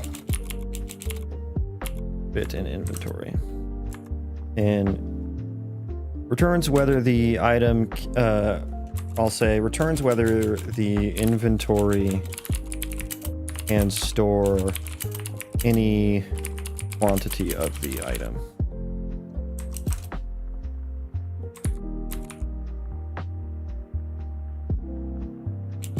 And that's already handled by get stack slot, so I don't have to worry about that condition.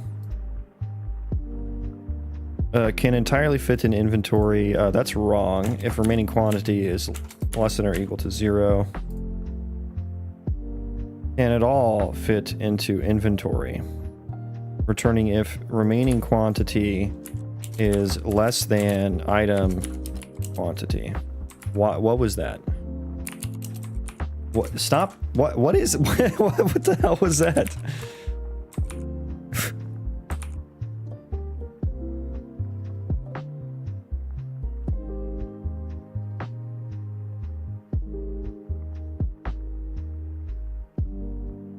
Going fine. I guess I just can't test my games. I just want to fix every time I hit a problem, so I never get much listed for issues.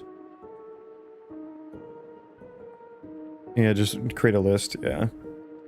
Yeah, if you get too sidetracked, then there's like no actual progress being made, you know, on whatever the first issue was. I find myself getting into that. You know, I'm looking into one issue, trying to fix it, then another one pops up, and I try to figure that one out. No, gotta stay on the main quest. Don't do any side quests. And yeah, just write it down.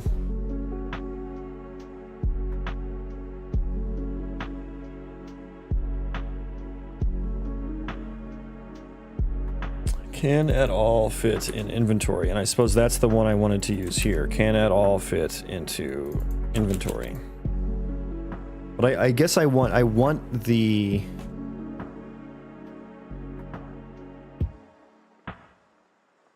Well, no, because I'm already going to calculate that, right?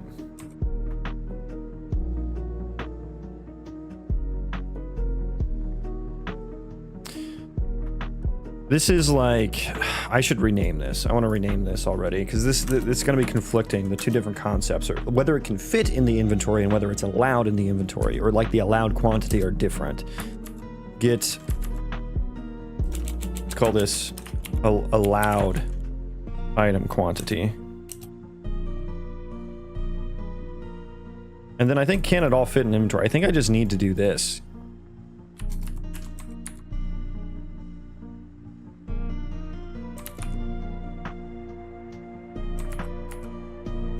Can it all fit in inventory? And let's just change that into amount. Get amount that can fit into can fit in inventory. Returns the amount of the item that can fit in this inventory. that's going to return in 32, and then just return its stack slots. So I don't care about like which slots they are. I just need to know the storable amount, right? Wait, should I do it that way? Oh fuck. Oh fuck, should I do it that way?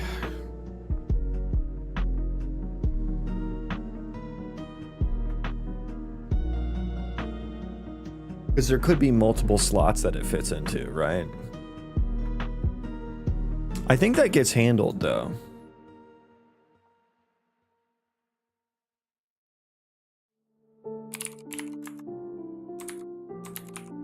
I think that'll get handled. Good amount that can fit in inventory.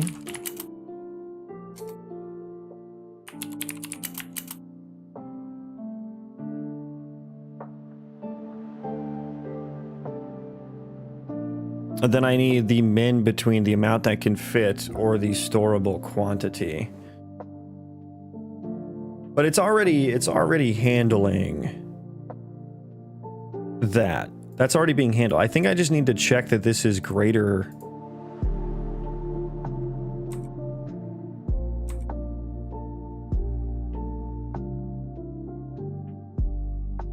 than 0.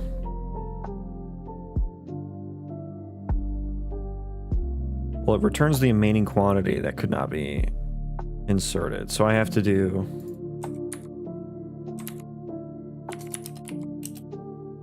What is happening here? Please stop doing that when I auto-complete things. Quantity minus the stack slots.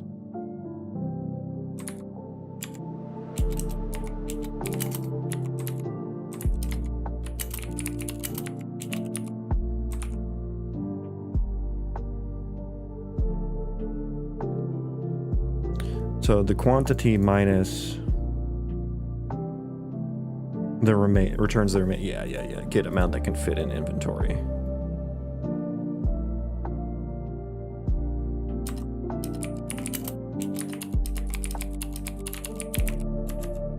Amount that can fit in inventory. And so like I just need to skip this. If amount that can fit into inventory is less than or equal to 0, I just need to skip it. Even if it's like the allowed amount or whatever.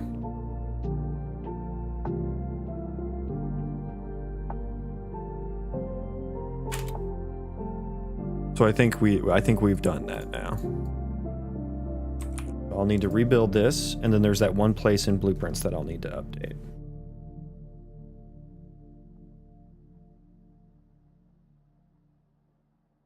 "31 actions, Jesus. Oh god, and I need to test all this shit again because I just changed like a core function.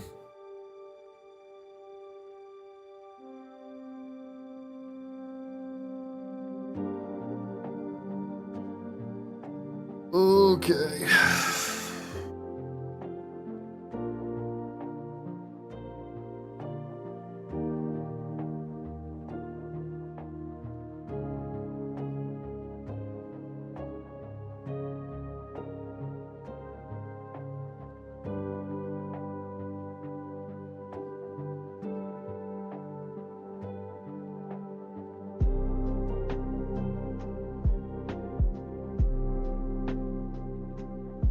Come on.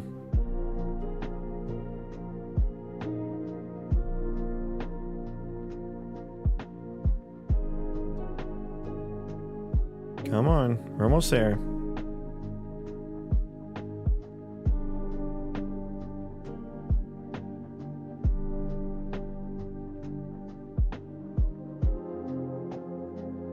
Okay.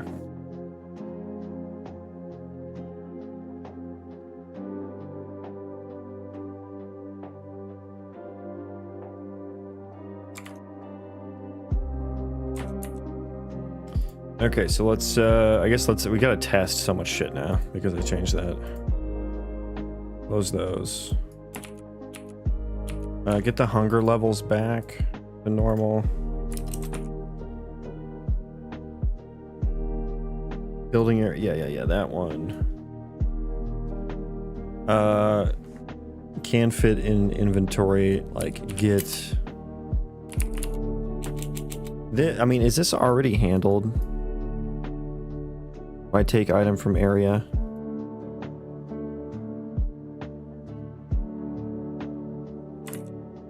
No, because I'm seeing if it can fit in.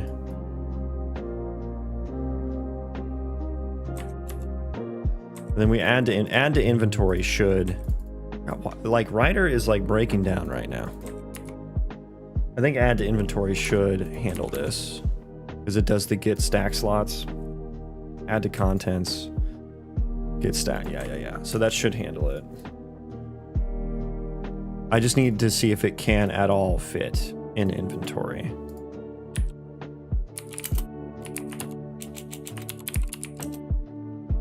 So if this is greater than 0, we're good.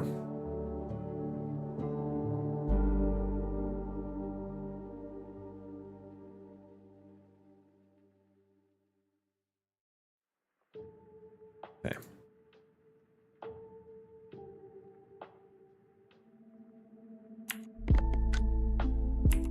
Okay. Gotta test like everything again. Just lay out some different containers here. Okay, so let's get like a stackable amount here. Okay, so 16. And we will allow a max of... I cannot allow a max in there. Okay, never mind.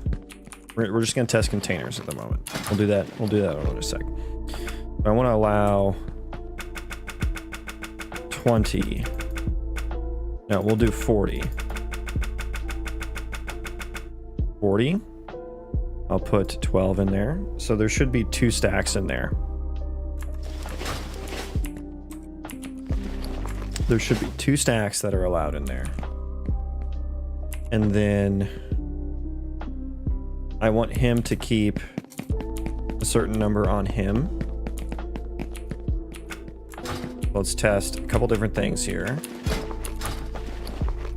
So I am going to give you, let's just say 500. You're allowed to keep 5.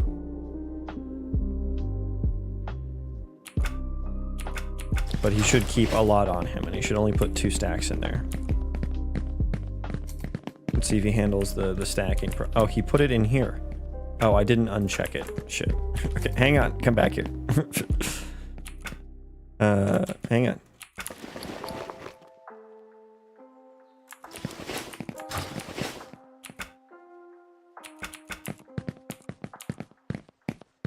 Okay. Does he handle the stacking properly? He did. Beautiful. And then you should have like what, 420? Place it.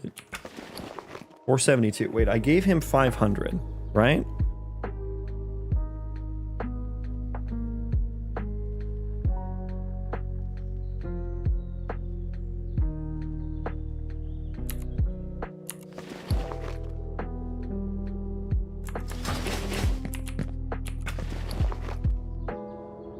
So 28 left his inventory.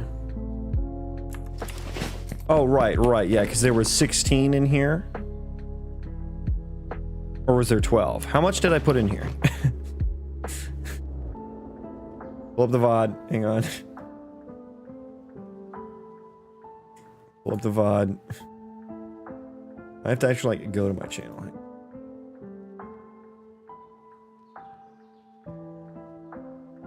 What did I put in here?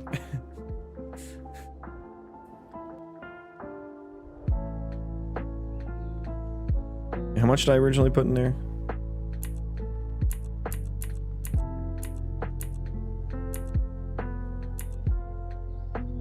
I did put 12 in there. Okay. Perfect. Okay, so that worked correctly. Okay, so that worked. What's next? What do I need to test next? If there is no space in the inventory, so this one doesn't allow anything. Wait, what the fuck? Oh, okay. I was still on the last one. Okay, I know what happened there. Okay, so let's just say, let's try to fill this to the brim. I don't know if I can. I don't know if I have enough wood to fill this.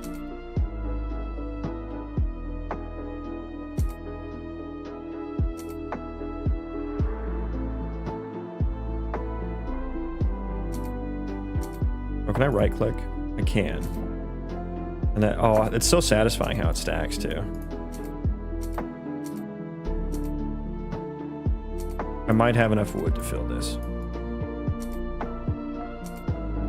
Okay, I think I do. Yeah, I should.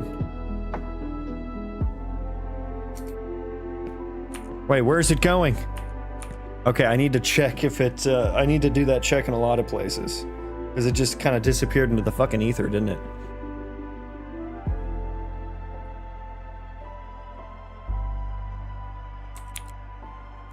But the point is, he shouldn't try to store anything now when he hauls, because there's no space. I think. Well, there's that one last stack. Maybe he'll try to do that. No, he didn't try. Okay. I think that's correct for what I have here. And now I need to check the, like, item... not icon. What do I call it? Item slot. Is this where the right click is?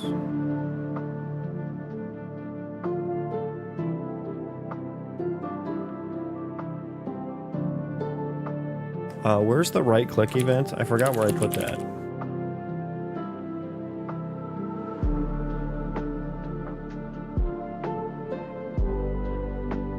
Yeah, here it is. Okay. Highlight slot index is not equal to -1. UI use. Continues, acts as AI. I also need to check if it can fit. Transfer item.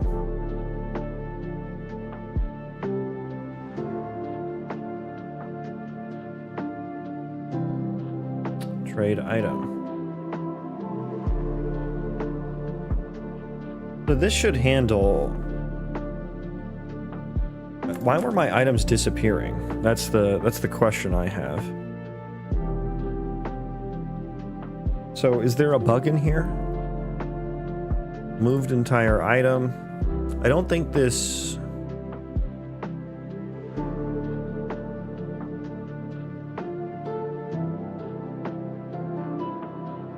Add to inventory.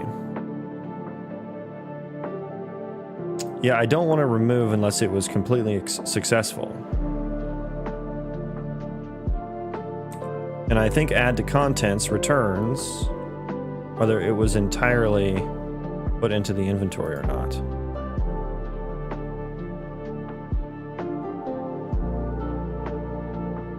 I don't think that it does. Handle stackable item insert.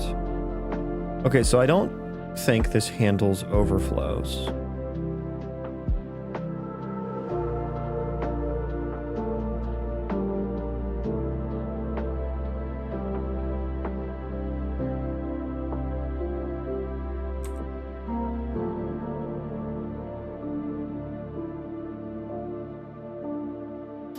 If insert add index.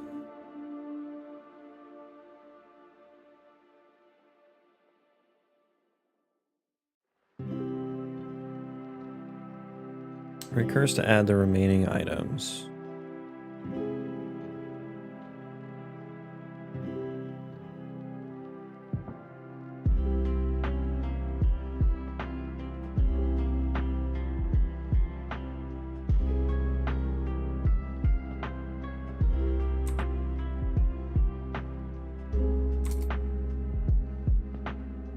Yeah, I'm gonna need to look into this next time. Let me just write a bug. Like a little task here. Handle inventory. Handle can fit in inventory scenarios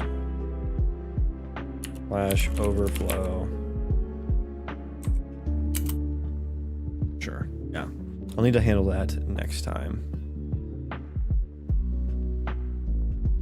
Okay, so I gotta get out of here. Let me find someone to raid.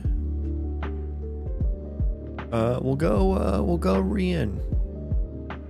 Haven't seen him in a while. Is he doing YouTubes? I rate him on YouTube as well. I do. We do have the Rian raid. Hell yeah. I'm gonna send you guys over there. I actually don't know if it's Rian or Ryan, but he's working on like a pixel art game. That looks super sweet.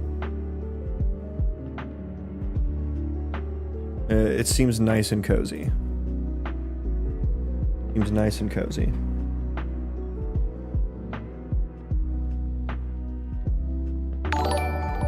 So thank you all for hanging out with me today. I hope you all have a wonderful day. And I hope to see you all again sometime soon. So yeah, thanks everyone. Take care. I'm going to send you guys over there now. So bye-bye. Thank you for the follow, Pete Davis. I appreciate that. Later, home slides. Later, Adder. See you later. Here, or if the enemy's here, the distance between